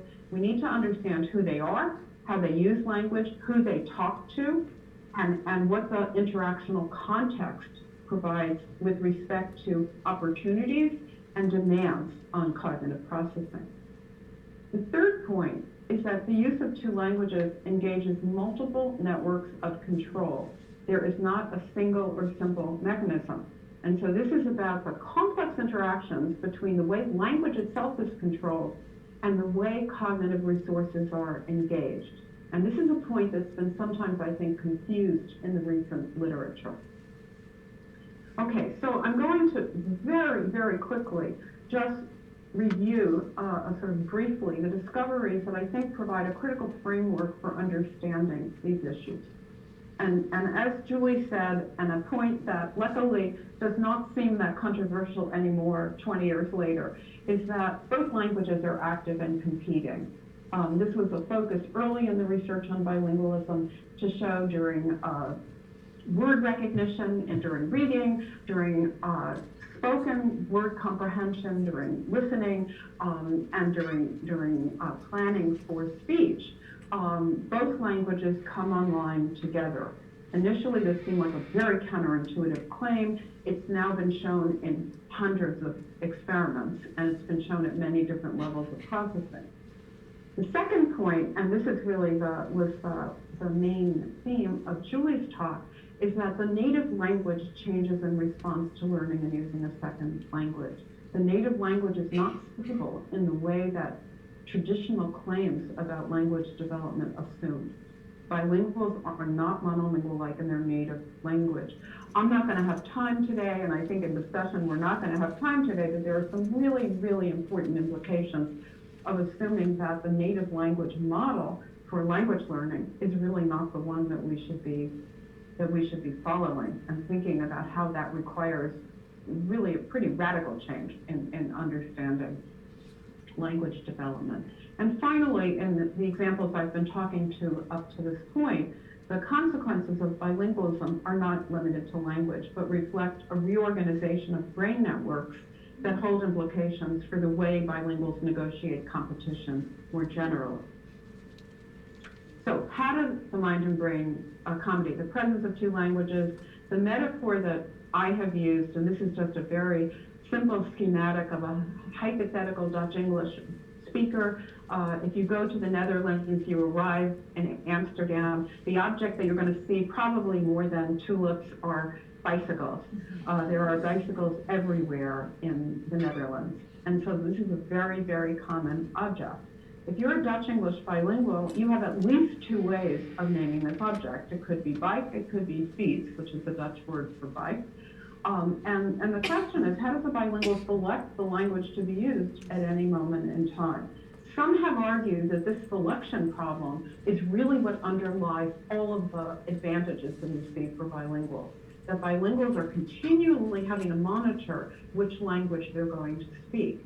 And even if it's something as simple as a single word that names a very common object, that is going to engage brain mechanisms that draw on a set of processes that then have long-lasting consequences. Okay, so I'm going to illustrate really, really quickly just an old experiment from our lab that shows how we can make this assumption that both languages are active and competing. This is a very simple study. It's a study that uses a computer task that is something that could be done with young readers. What we did is we did this with young adults. We presented a word on the screen and we just simply said, say it aloud. So you see the word piano in English and you say piano, or you see the word piano in Spanish and you say piano. You see the word bass in English, you say bass, or you see the word basse in Spanish, you say basse. What we did is we presented English-Spanish bilinguals with these words, but we always had them named either in English or in Spanish. It was never mixed together. And so very, very simple reading task. And young adult college students can do this with very high accuracy, and they can do it very quickly. The question we asked is, what if some of the words on this task were cognates, words that had similar forms, but had different pronunciation, where the phonology was different. So piano and piano are similar, they're cognates, but bass and basse have the same meaning, but have different phonology. So are you affected by the mismatch with phonology in the language not in use when you're simply naming in one language alone? And the answer to the question was yes. And what you see in the graph shows the red is when there's a mismatch with the phonology, the black is when there's a match. These are the results for English. The results were virtually the same for English and Spanish. What we found is that people were faster to name words that had a match with the cognate pair than a mismatch, even though they were naming in one language alone. We did the experiment with monolinguals. Monolinguals show none of these effects. And so what we see is that just momentarily, there is activation of the alternative language not in use. And that activation seems to produce either competition when things mismatch or convergence when they match. And a very surprising result, for English and Spanish, you might think this isn't that surprising, but we and others have shown that and I'm not going to go through the details of this experiment, we've shown that it even holds for deaf readers who are reading in English and who may briefly activate the American Sign Language translation of the words you're reading. Okay, in a series of studies, we and others have shown that when deaf readers read in English, deaf proficient, highly proficient university students read in English, just momentarily, even though there is no sign language being used in the experiment, they activate the sign. So what does that suggest? We see these cross-language interactions with languages that are quite different, that have different scripts, like English and Chinese or English and Japanese. And so the idea is that this is a feature of bilingualism. It's not something that's just about the particular features of the language. And as we just heard from Julie, I mean, these cross-language interactions are persistent. We see them at the lexicon. We see them at the level of the grammar. We see them at the level of the phonology, even during very early stages of learning. And notably, we see them even for proficient bilinguals. This is not just something about, oh, this is an early stage of learning and you'll get over it. This is something that characterizes the bilingual language system itself. So what's the consequence? The consequence is hypothesized is that all of this juggling of these different alternatives changes the native language and tunes the brain networks that enable cognitive control. So we have something that might be seen as a negative, as what I will call a hit, that your native language is going to be jolted by virtue of learning the second language, but then that jolt or hit is actually going to have positive consequences potentially, because you're learning something new about how to negotiate competition more generally. Okay, I'm going to try to illustrate how we think some aspects of competition may be resolved. And again, I'm going to go through this very, very briefly. So I want to try to show that when bilinguals use their native language or their dominant language after using a second language or speaking a second language, there is momentary suppression of the native language. And so the hypothesis is that to be able to speak the less dominant language, you've got to basically down-regulate the dominant language. You've got to take your L1 and have it sit under the chair so it allows you to speak your L2. I'm going to show you two examples of this.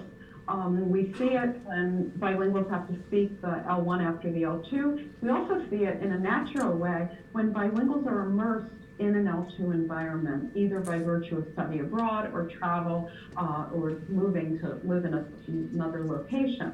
And so bilinguals learn to regulate their stronger L1 to enable proficient performance in the L2. This was an experiment that we did with a group of Chinese English bilinguals. And this was an experiment in which we recorded EEG. So we used brain activity. And again, I'm not going to go into gory detail about the EEG methods, but happy to answer questions about it later. The experiment was utterly simple. People had to name pictures. This is something that, a 3-year-old child could do this. These were university students. It's not a hard task. You see a set of pictures and you name them. And the twist in this experiment is we had one group first name the pictures all in L1, which for them was Chinese, and then switch and name the very same pictures in L2, which was English. Another group of people did the same thing, but in the opposite order. They first named in English, which was their L2, and then they named in Chinese, which was the L1. Now, what happens if you name the same picture twice? If I show you an object and I just say, what is it? I'm sitting here at my desk. If I say, you see this is my cup that I'm drinking from? Okay, and then I put it away, and then later in the experiment I show you the same cup. It should be really easy. You should be able to benefit from repetition priming and say, oh yeah, that's our cup. It's really, really quick. So the question was, would we get repetition priming regardless of which language you were naming a picture in? And here's what we found. I want you to look at the data on the right first. This is a little snippet of data from the EEG record, from the ERPs. And this is from CZ. The electrodes, see where it says CZ? This is just for those of you not familiar with ERPs. If you're wearing a cap, the CZ is right in the middle. And this is often the site of interesting results in psycholinguistic experiments. Do you see how the blue line is above the red line in this second graph? Okay, what happens is that when you name the same picture the second time, you benefit, you have less negativity in the ERP components here. The red is lower than the blue. look at the data on the left. The data on the left for the dominant language for Chinese for these people is the opposite. So what happens is that when they name pictures first in English, which is their L2, and then they have to name the same pictures in Chinese, their dominant L1, their dominant L1 is taking a hit. It is showing increased negativity in the ERP pattern that is consistent with inhibition. Repetition hurts if you name in the L2 and then in the L1. Now, if it were a matter of just simply recovering from this, after momentary inhibition, you might think that if we look a few naming trials down, it would go away. What we found in this study is that it persisted through the entire experiment. What we found is that, at least within the confines of this experiment, there was persistent inhibition after speaking your L2 for a little while. It does eventually go away, but there is a dynamic here which suggests that the two languages are in a continual dynamic of changing with respect to one another, depending upon whether you're in your dominant language or in your less dominant language. And this is just some fMRI data. I'm not going to go into this now. We've done this with fMRI. We basically get exactly the same results. It's the dominant native language that is taking the hit. That is where you see increased resources affected by hypothesized inhibition. Okay. How early and when do these effects of dual language use come online? So if the native language is taking a hit, you can say, is it dangerous to advise students to take foreign language classes? The first week you walk into your foreign language class, is something going to happen to your native language that you didn't, we don't sign consent forms before we take foreign language classes and say, I may be in a situation that's really going to alter me forever.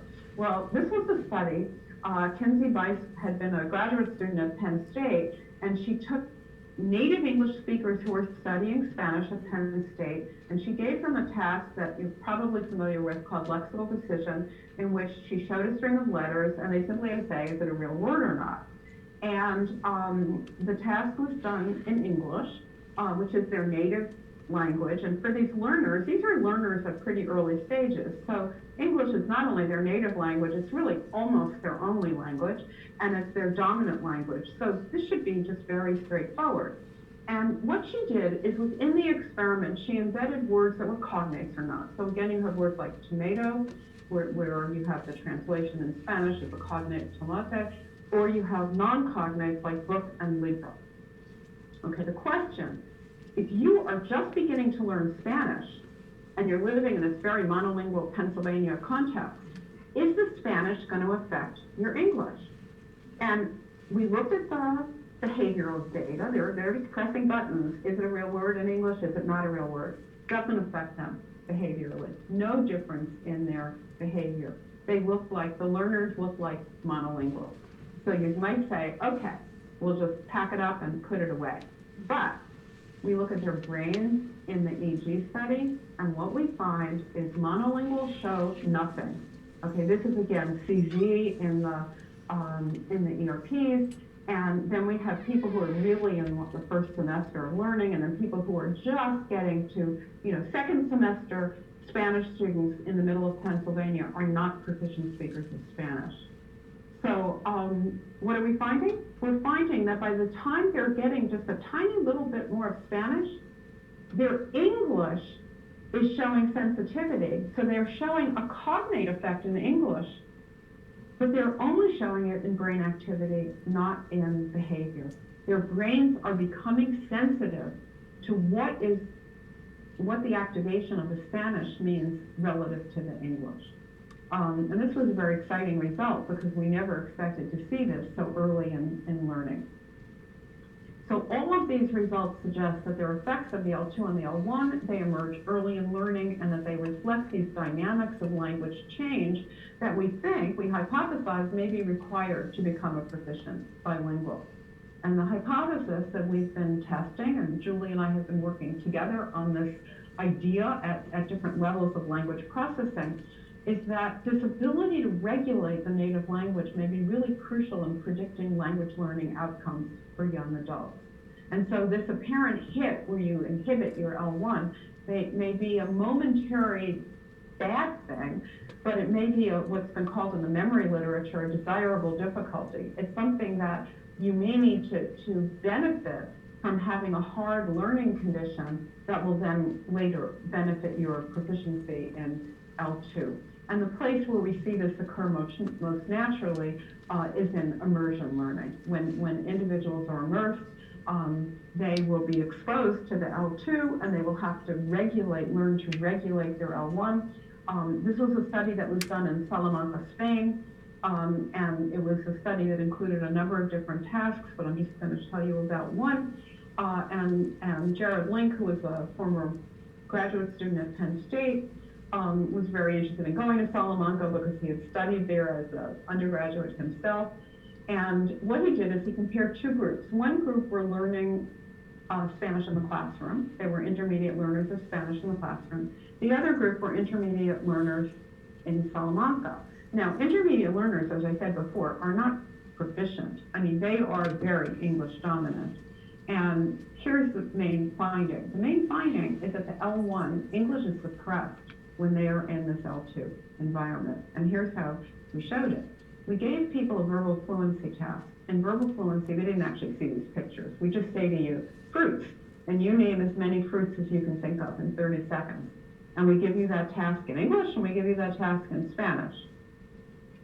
Should these people produce more in English or more in Spanish? They should produce more in English, right? These are learners at relatively early stage. They're intermediate learners, but they know much more English than Spanish. What happens? That's what happens. They do that. And so what you see on the left are, you see how these bars are higher than these? They're producing many more examples of these categories in English than in Spanish. But here's the critical thing. Look at the data in Spanish. Who's producing more? The students who are studying abroad know more Spanish. That's really a good thing. People spend a lot of money sending their students to other countries. We need to make sure that something really happens and that they're learning something. The critical result is going in the wrong direction. Sorry. The critical result is on the left. Oh, doesn't like mine. I won't touch anything. Okay, the critical results on the left. Do you see that the black bar, the immersed learners, are lower than the clear bar? Okay, what's happened? Not only are they using more Spanish, they're able to produce less English. Okay, their English has been suppressed when they're studying abroad. They have lower semantic fluency in English. It's another source of evidence to show that their native language is taking a hit when they're in this L2 environment. Now, we happen to have an opportunity to study them when they came back, and when they come back, the English bounces back when they're in the English environment, but the benefit for learning of the Spanish and the immersed environment is maintained. So that's really a very nice result in terms of the benefits of study abroad. So the claim that we have made is that the native language is not the Rock of Gibraltar. The native language, and again, as Julie illustrated in the context of sentence processing, the native language is quite dynamic and changes as a function of the context in which individuals are using the two languages. In some contexts, the two languages come to converge, and in others they conflict. And what we know from the imaging data is that they largely come to sit in the same place in the brain. It's the same neural tissue that's supporting both languages. So the point that I want to come to is that the consequences of bilingualism in this very dynamic system are going to depend on more than one factor, on more than one thing. And there may not be a simple bilingual advantage on any given task because we have so many dynamic changes going on. It may be a matter of coordinating across the networks that support executive function. It may also be the case, as proposed by David Green and Jubin Abituledi in the adaptive control hypothesis, that different forms of bilingualism may have the consequence of differentially tuning the neural networks that support language use. We really have to look very precisely at the nuanced ways that bilinguals use language. And further, and really this is a very exciting direction that the field has taken, we now see that it's not just cognitive, the linguistic, social, and cultural context of language use may shape the consequences of bilingualism. And I think we're just beginning to understand how that might work. Okay, I try to very quickly go through a few more slides that I have. I want to just illustrate the idea that this is not just a simple effect, that there may be effects of bilingualism that are about coordinating cognitive control networks. This is a study that comes from Teresa Bajo's lab in Granada, Spain. And it's a study that's a cognitive study, it's not a language study. The question they asked is, do bilinguals show advantages on all attentional tasks? Some people in the literature have argued, if you can't show it in all these tasks, there's nothing there. Bilingualism is just not that important. Okay, this study started with with something called the stop signal task. In a study by Cognate et al. In 2008, they asked people to perform a stop signal task. What happens is, again, you have these arrows presented to the right or left, and you have to press a button. And then what happens is on 30% of the trials, a green arrow turns red, and the participant has to stop. And my metaphor here is, those of you who've been in California, I live in Los Angeles, it's like driving in Southern California. You're driving in this freeway nightmare, and you have to constantly be ready to put your foot on the brake, very gently. Okay, are bilinguals better at doing that? Turns out not. Bilinguals are no better, no faster than monolinguals. Both groups are able to stop their responses on about half of the trial. So, what you can say from that, well, okay, no bilingual advantage. What do we want to think about that? So here's what they did. They added another test. They added a test called the AX-CPT, the AX Continuous Performance Test. Okay, and I'm not going to go into gory details. The AX-CPT is a task where a person is showed a cue, like an A, and they get a series of distractors, and then they get a probe, which is an X. And so the task is, if you see an A and then a bunch of other stuff, and then you see an X, just press yes. If you see an A and then it ends not with an X, you press no. Or what if it starts with a B, and then you get a bunch of stuff, and then you get an X? And the idea is that you can basically develop a kind of prediction dynamic here, where you can look how easily are people conditioned to, when they get the A, to expect to get the X and just want to hit the yes button. And so what you do is you can look at all of these conditions where they're saying yes and no. It turns out to be a very sensitive task to be able to look at proactive versus reactive cognitive control.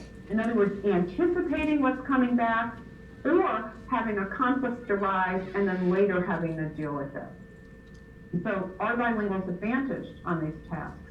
What this study did was to put these two things together. They said, let's have people do the three-way task, stop signal, and AX-CPT. And when they put them together, a really interesting picture emerged. Look at the data on the top. This is for monolinguals. And what this shows is that for monolinguals, how they performed on the stop signal task didn't really depend on how they performed on this AX-CPT prediction task. There was no relationship between the two. For the bilinguals, in contrast, there was coordination. People who had a higher level of errors in the AY condition were much slower in the stop signal task. In other words, your ability to inhibit was reflected by this coordination across these two different mechanisms of executive function. And so the study is a lovely example of how these are not simple processes. These are not simple mechanisms. And so now what we want to do is we want to ask it for language. And so the question is, we've shown that both languages are percolating. The native language begins to reflect the consequences of learning and using a second language. Once bilinguals are proficient, they very rarely blurt out words in the wrong language. And Julie's talked about code switching. We see that they code switch at ease. And code switching in some ways may be the ultimate bilingual coordination. And so one hypothesis is that these experiences tune the ability to regulate the two languages and create new strategies for learning. And so we can ask this question, what language processes affect this regulation and coordination, code switching. There's some, I mean, the data that Julie presented are very persuasive in thinking that you're really in a different situation if you're a code switcher or not. Or is it something about social networks and language decision-making with whom you speak which language? Or is it about being immersed in the second language versus the first language? Or is it about the linguistic diversity of the environment?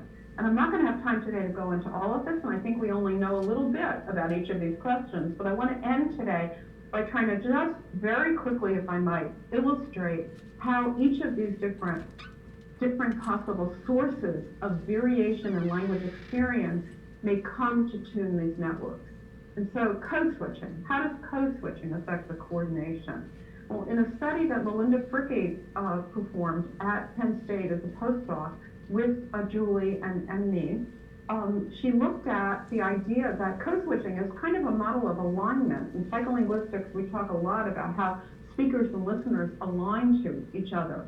And what she did is she had the idea that if you look at speech in individuals who are habitual code switchers, that you might see subtle phonetic cues in their speech that would signal to them that a code switch is coming up.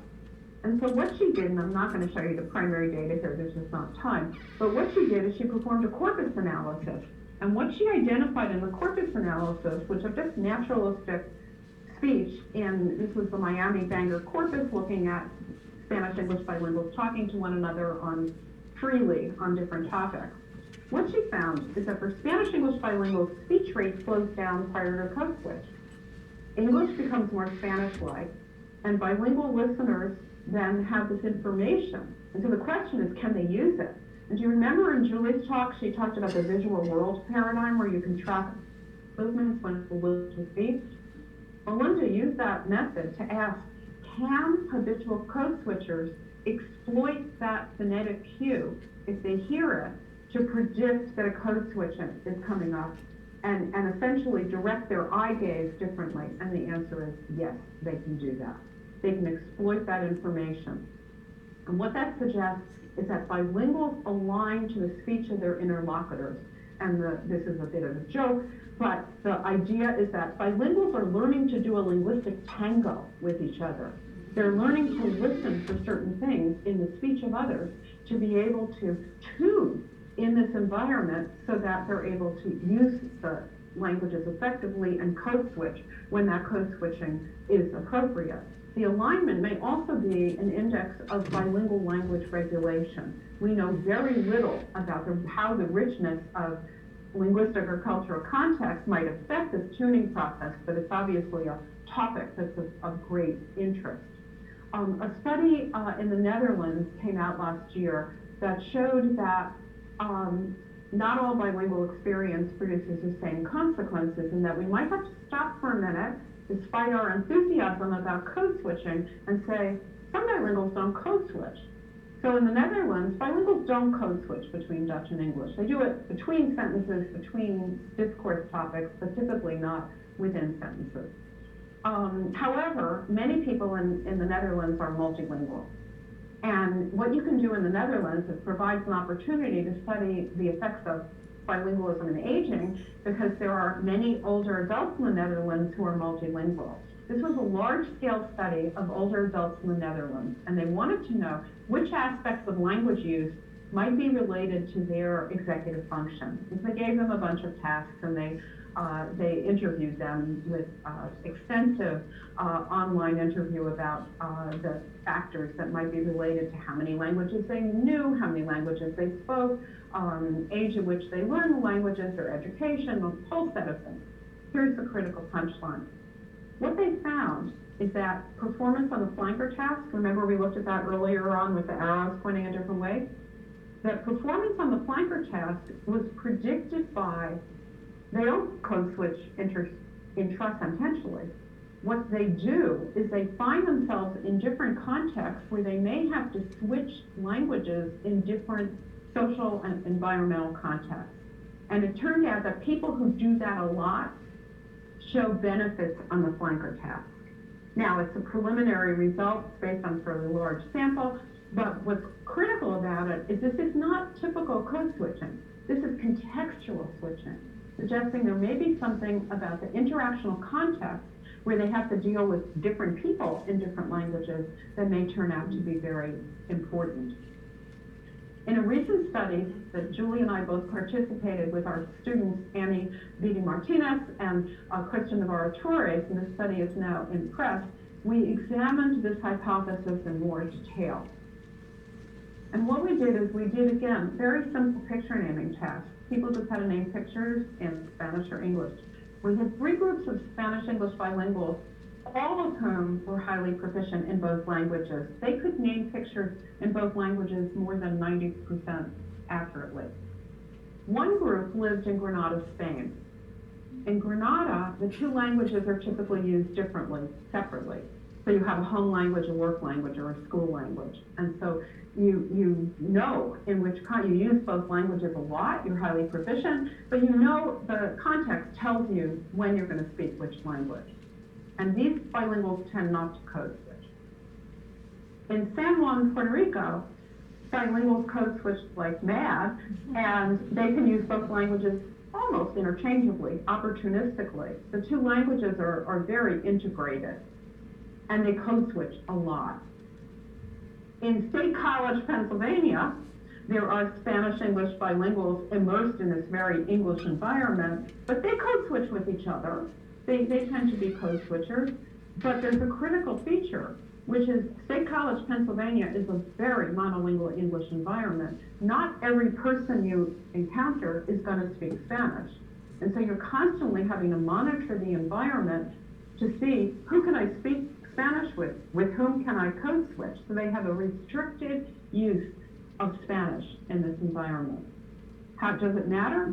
It turns out it does matter. What we see is we use that AXCPT task I showed you a moment ago, and what we see is that there's a dramatic effect of proactive control for the bilinguals who are in the US immersed in English and who are making these frequent decisions about with whom they can speak Spanish or code switch. The Spanish-English bilinguals in Spain do not show these effects in the same way, and they don't code switch. The Spanish-English bilinguals in Puerto Rico code switch a lot, but virtually everyone speaks both languages, so they don't have to make the same decisions. And it turns out that there's some important variability here that's contributed by that decision making. The interactional context seems to be important in determining what the cognitive demands are on the speakers. And so it's how the language is used that's critical. And code switching is important, but it's not a simple matter of whether the bilinguals code switch or not. And what about immersion? Perhaps being immersed in the L2 creates these demands. We saw this in the suppression of the L1. We think that what might be critical is whether bilinguals attempt to maintain their dominance in the native language. And one of the things that's interesting about being immersed is that some bilingual groups, so Spanish-English bilinguals in the US tend to be mixed. Some of them become English dominant if they stay long enough. Others maintain their dominance in Spanish, and that may be due to a variety of individual factors. Chinese English bilinguals, Mandarin English bilinguals, almost never become English dominant. So Chinese English bilinguals who live in the US, almost all hang on to that Chinese as a dominant language. It may be cultural, it may be due to other individual factors, but the point is that there are real differences across language groups. This is a study that Haiyan Zhang, who just got her PhD at Penn State, completed with colleagues in Beijing. And what they did is they did a training study. They said, can I train this proactive control? Can I train you to do better at applying these cognitive resources? And what they did is they had these Chinese English bilinguals in Beijing do 10 days of language switching training. And so they had to do name pictures in English, name pictures in Chinese, and switch back and forth. At the beginning of the study, they gave them a pretest where they did this AXCPT, inhibitory control measure, and at the end of the study, after the 10 days, they gave it to them again. What did they find?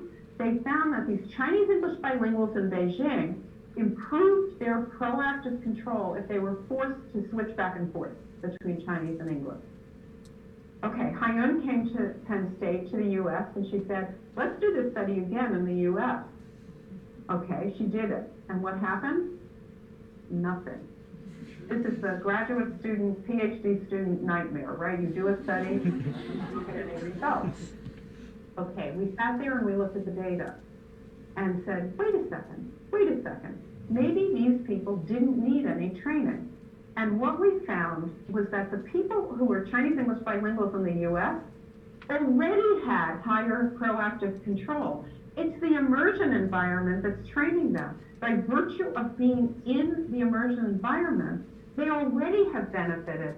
And so they're at ceiling, as it were. So there's no room to move them around with training. So the short-term training may have effects for people who are in their native language environment where they don't use the L2 as often. For people who are using the L2 all the time and who are maintaining their dominance in the L1, what we see is this effect on proactive control. And so we think it's very similar to what was found in the previous study in the sense that we see these effects are more dramatic for the Chinese English bilinguals, but we see that the immersion context is very important. I will finish in just 1 second. Okay, in 2016, I moved from Pennsylvania to California. I had to take the heat when I moved, because when you move from Pennsylvania and you throw out your snow shovel, people make a lot of comments to you about, oh, you moved because of the weather.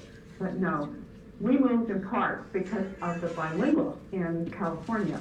And this is a fantastic environment to study bilingualism. In Pennsylvania, you can go and get a cup of coffee on campus and you hear English. There might be other international students and people talking, but primarily you hear English. In California, in Southern California, if you walk on campus, you hear 4 languages at least, constantly. And so we ask the question, what does it mean to be a monolingual in these different environments? What if you're monolingual in Pennsylvania, where you're really monolingual? And what if you're monolingual in Southern California, but you're hearing all of these languages that you don't know? Does it matter?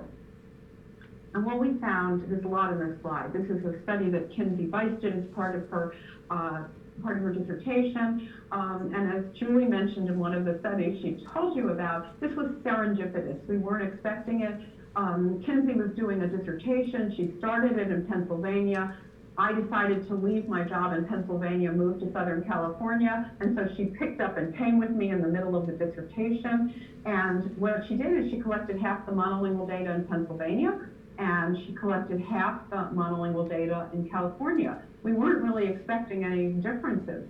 She gave them a task, and I'm not going to go into any detail about that. She taught them Finnish vowel harmony.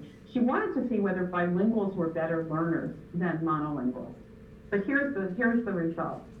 Monolingual speakers in both locations can learn this hard task. We don't have anything like Finnish vowel harmony in English. But here's what she found. In their brains using EEG, only the monolinguals in Southern California who were exposed to this linguistically diverse environment showed generalization in the EEG pattern when they were presented with a new exemplar of the Finnish vowel harmony later. What does that mean? It means that their learning of a new language feature is benefiting by living in a linguistically diverse environment. Now, we didn't design the study to look at this issue. It can be criticized on a number of different grounds. If anything, the socioeconomic status of the learners in Pennsylvania is higher than in Southern California. So that was working against our finding. And so despite the higher SES in Pennsylvania, our Southern California monolinguals were actually learning better. And if this is true, it's tremendously exciting for the state of language learning in the US. So we need to capture the social and linguistic diversity of language use and develop models that account for these dynamic changes that occur across international contexts and across the lifespan. I don't have time to go into this in any detail, but a number of different labs are now doing this.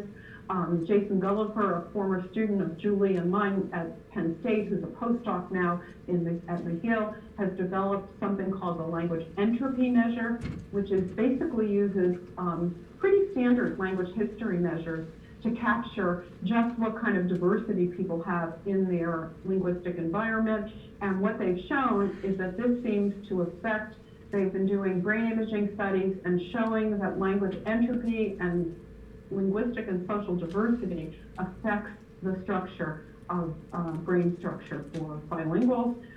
There's a recent model by Christos Pleistokis at University of Reading in the UK that's looking at structural plasticity in the brain, the dynamic restructuring model, arguing that what we see in the brain is we see these changes that occur, some from mere exposure, some from actual learning, and then some from proficient bilingualism. This is complex. We need to then understand what these changes are, how to characterize them, and then how to map them onto these benefits that have been observed. So is there a bilingual advantage? No.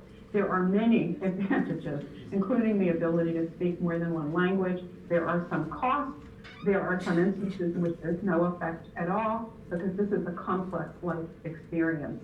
And so I just want to end by saying that the bilingual may indeed be a mental juggler. Our science is at a very early stage of beginning to identify the factors that will allow us to develop a comprehensive account. The message is not just that things are complex, they are, but that research on bilingualism holds, I think, enormous promise for revealing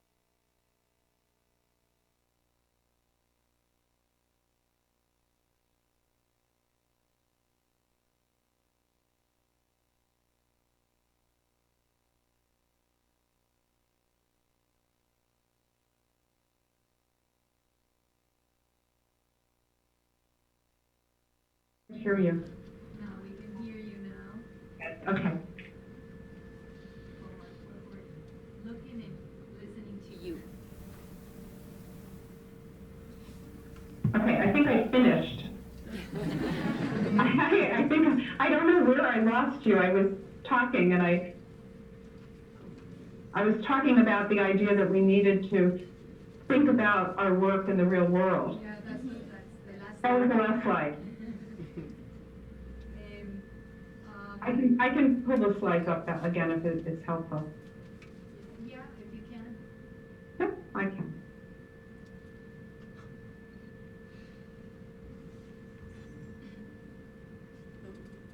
Can you see them? Yeah. Okay.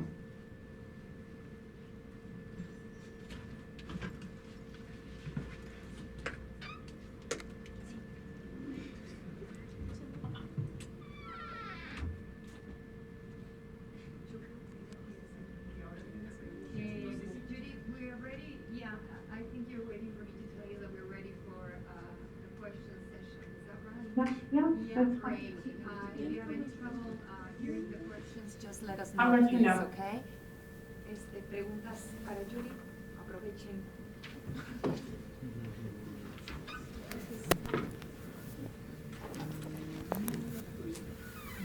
Turning the camera. Hi, thank you, very interesting. I actually have two questions. The first is, what do you think is going on in infancy? So I am assuming I baby. can't hear you very Oh. well. Lisa. Hello? Hello? Is this on? Sí. If they come closer to the computer, it might be helpful. Okay. Mira, aquí, doctora Laura. Hello. Yes. Can you hear me? Hi. So I had two questions. The first is what you think is going on in infancy. So I'm assuming babies are not doing a lot of code switching, right? But nevertheless, in some studies, they've showed an advantage in executive functioning. And so what you think is going on there. And my second question has to do with how much you think this is about language per se. So if you're living in a multicultural environment, you have to do a lot of code switching for lots of different things, so for cultural norms and et cetera. And so is language a part of that, or is language special? Okay, well, good questions. Okay, on the babies, I think that the research on the effects of bilingualism during infancy are amazing.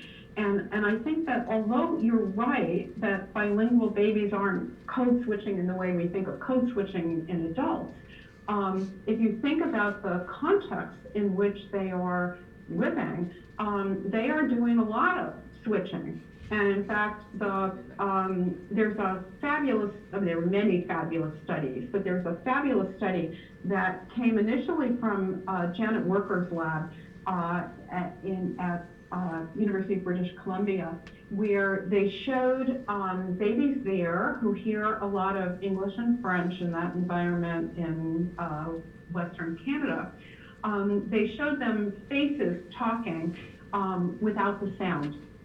And what they showed is that bilingually exposed babies could tell the difference in whether the person was speaking English or French, whereas monolingual babies could not. So there weren't other gestures or nonverbal cues that could be used. So the bilingual exposed babies were able to tell even without the speech. What they then did, which was even more fabulous, is they took those videotapes and sent them to Núria Sebastián Gálvez in Barcelona, where she studies the same questions but with Catalan Spanish babies. Now, Catalan Spanish babies do not hear English and French, and so the question is, could these babies who've been exposed to Catalan and Spanish tell the difference between English and French in these faces speaking without the sound? And the answer is they can, and the monolingually exposed babies in Barcelona cannot. This is something about bilingualism. It's not something about the particular language contrast. And so okay, so what's going on here? So are they switching? Well, they're learning to direct their attention to a lot of different types of information. So the idea that executive function may be developing more quickly for these babies does not seem to me to be that surprising. I think there's a lot of information. There are studies now looking at where bilingual babies look, like the idea that babies look more at people's mouths than at their eyes at a certain point when they're bilingual, and the idea that they're learning something about where language comes from. So I think we don't entirely know what the causal mechanisms are that feed into developing executive functions, but I think we're beginning to see that there are a whole set of interactions that may be reasonable, plausible hypotheses for where this may come from. Okay, and then your second question. What was your second question? My second question was about looking at the variations that you found in adults who are using. Oh, right. Right. About is it just language? Yeah. No, and I think we don't know the answer to the question because I think we haven't studied it from this perspective. And I think that it's very likely that what we're going to discover is that there are contributions of both the language and the culture. And I think we don't understand, for example, there are studies that are going on looking at cognitive engagement at different levels of language processing. I mean, so looking at the kind of sentential level that Julie's been talking about, at primarily the lexical level that I've been talking about, all of these things engage cognition but differently. And then you have all these different interactional contexts that differ in culture as well as language. I had an opportunity last year to attend a conference on biculturalism that was actually addressed to the issue of whether biculturalism and bilingualism are the same or different. And I mean, the answer is that, of course, no one really knows. But what's interesting is that we use many of the same frameworks, I think, to ask these questions. And I think the time is absolutely right for there to be collaboration across researchers who are fundamentally looking at cultural cognition and cultural neuroscience, and researchers who are looking at the language piece of it. It's really important.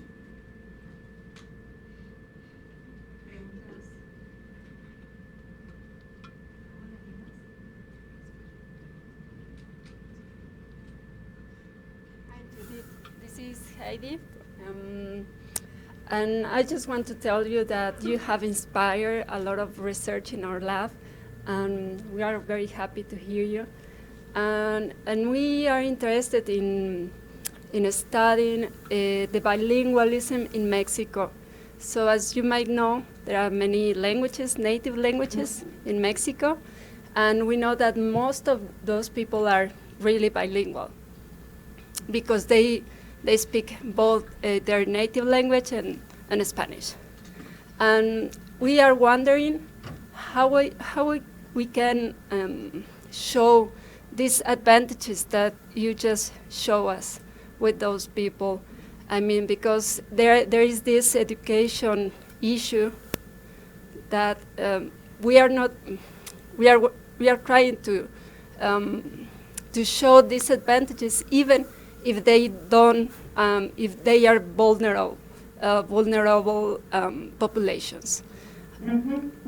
So my question is, and this is maybe for our lab in the future, how can we show disadvantages for those people at the cognitive? Right. Thank you. Yeah, so I think that I think it's a really important question, and I think that there is beginning to be research both in the field. In fact, Julie is there in person and can talk about the research that she has done with others in Palenque in Colombia, where you have bilinguals who may not be literate in either or both languages. And how the question is, there's a pragmatic issue with just about how to measure these things. And then there's the question of should we see advantages? And I think that I think that we would think that we would. And I think whether they are modulated differently than for individuals who are more educated or are literate is a really important question. But I want to point you to a study that I think partly answers the question in an interesting way. So in the research on cognitive aging, of course, one of the most provocative findings is that individuals who are going to develop dementia seem to be delayed in the presentation of symptoms of dementia by up to 4 or 5 years if they're bilingual. And so we see this delay, and at the point where they're diagnosed, their brains actually tend to be more diseased than the brains of monolinguals, as if they've been compensating longer. That result has been replicated in India in a very large-scale study that Sarana Alati and her colleagues did with a group of people, many of whom were illiterate, low SES and illiterate. And what they show is that you see the same advantage in the delay of the presence of these dementia symptoms in illiterate bilinguals and in educated bilinguals. So does education matter? Of course it matters. And there are other studies suggesting that it also plays into this and weights the likelihood of seeing the effects at certain points. But I think that what it suggests is that again, because it's not one advantage, it's a set of consequences that have to do with how language is being used. And so would you see it among other groups who don't necessarily have the privilege and benefits of education and wealth? I think that you would. But I think that you wouldn't necessarily expect that it would be manifest in exactly the same way. I think that you really would have to begin to identify how they're using language in the context in which they use it.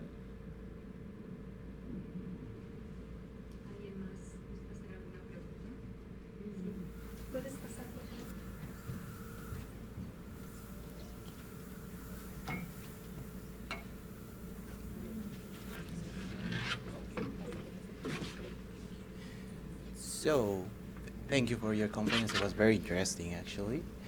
And my question goes about the consequences that has to learn a language.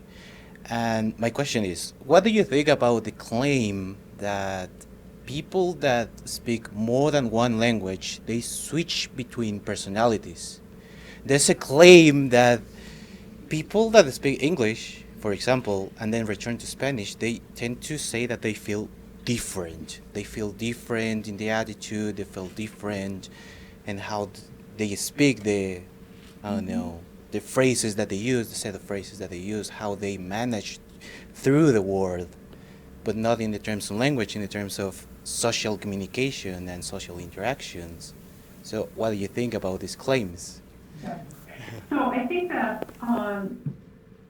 that we have a fair amount of recent evidence, not all uncontroversial, but we have a fair amount of recent evidence that suggests that there are differences in the processing of emotion in the two languages and differences in the ability to maybe rational decision makers in the two languages. And there are a fair number of papers that have been published in the last 10 years maybe, showing that people tend to be more emotional or be emotionally expressive in their native language or in their dominant language than in the second language, and that they can make, so if you look at studies that look at decision making, that you see that bilinguals making decisions in the L2 tend to be less risk aversive than decision making in the L1.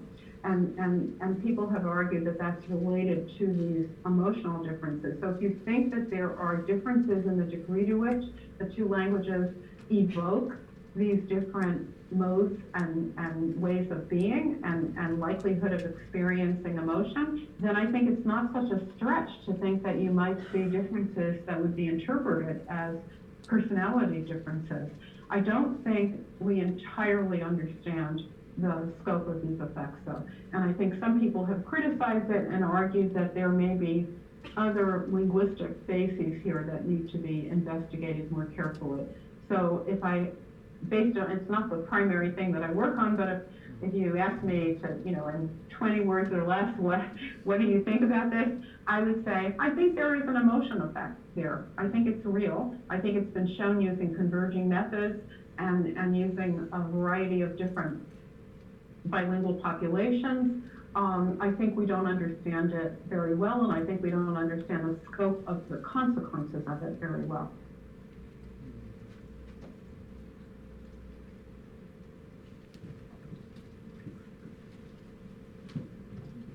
Professor Kroll, hi, this is Alma again. Sorry, I'm taking the microphone just to ask you one question related to my PhD project.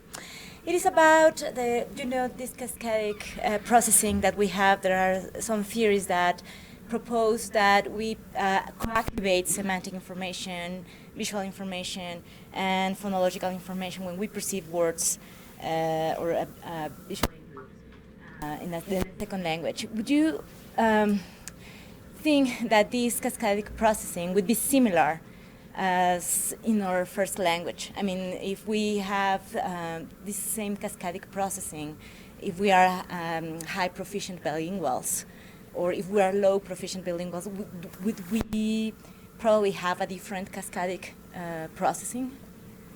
Or I mean, in terms of co-activating exactly. the different codes that might be identified? Exactly. So I think that, I think that most of the models that look at this assume quantitative differences. So they assume that the first language comes online more quickly than the second language. But of course, that doesn't say anything about how the interactions play out. It probably depends on the task you're using. So one of the reasons that there may be some discrepancies in the literature is that depending on whether, and it's one of the reasons actually that we started about a dozen years ago doing this EEG research, because what we found is that there were effects that we could see early on that we weren't seeing later. And so part of it is about developing methods, and I don't think there's one method that's going to give you all the answers here, but you need to have converging tools to look at how these different things come online. Where I think there are really interesting questions about these code interactions and activation are when you look at things like deaf individuals who can read proficiently in English but don't have speech. And then what does it mean about having the absence of that phonological code? And there are studies that show that highly proficient deaf readers who have been deaf since early childhood are able, not only are they able to become proficient readers, perhaps with more difficulty than hearing readers, but they achieve that state. And once they do, they seem to have access to what we would think of as being phonological awareness, which seems very spooky, right? You want to say, where did that come from? I mean, and I think that it suggests that there may be the weighting of how in these different characterizations of the semantics and the phonology and the orthography and all of the different features of language that come online, how they are weighted. And it may be that not having a particular code may also change the dynamics of how the system developed and how it later learns. I don't think we understand a lot about that. But I think within speaking bilinguals who speak both languages, again, I think some languages have different features that may influence, again, how those interactions are manifest. So if you're a speaker of English and Chinese and you need to understand what it means to learn a tone language, that's quite different than speaking another second language that doesn't have that feature. And so the issue of how these different features play out has been much more investigated in the area of grammar and syntax than it has in the area of, looking at, for example, the phonology. But I think I think it really depends on the question that you're asking and what kind of method you're using that's going to enable you to either more or less sensitively index a particular set of interactions as they come online. There's a lot of discussion in literature about the idea, well, L2 is slower, So if L2 is slower, that has all kinds of consequences for what is coming online. Does it mean that you're more likely to have the semantics available for the L2 because it's slower? Maybe. I don't know that we really know the answer to that question. Thank you, Judy. This is coming to an end, unfortunately. We wanted to go on, but we have to finish here. We want to say thank you to you and to Paola. And we have your diplomas and 2 little presents that we hope Paola is going to carry with her in her bag on the way back. And we are so grateful. Thank you, and I hope that there will be a time in the future when I really can come to visit, and then when all of you can come and visit. We take your word for it, okay? Yes, okay. Absolutely. Tomorrow we'll be preparing for that already. Okay. Thank you so much, both.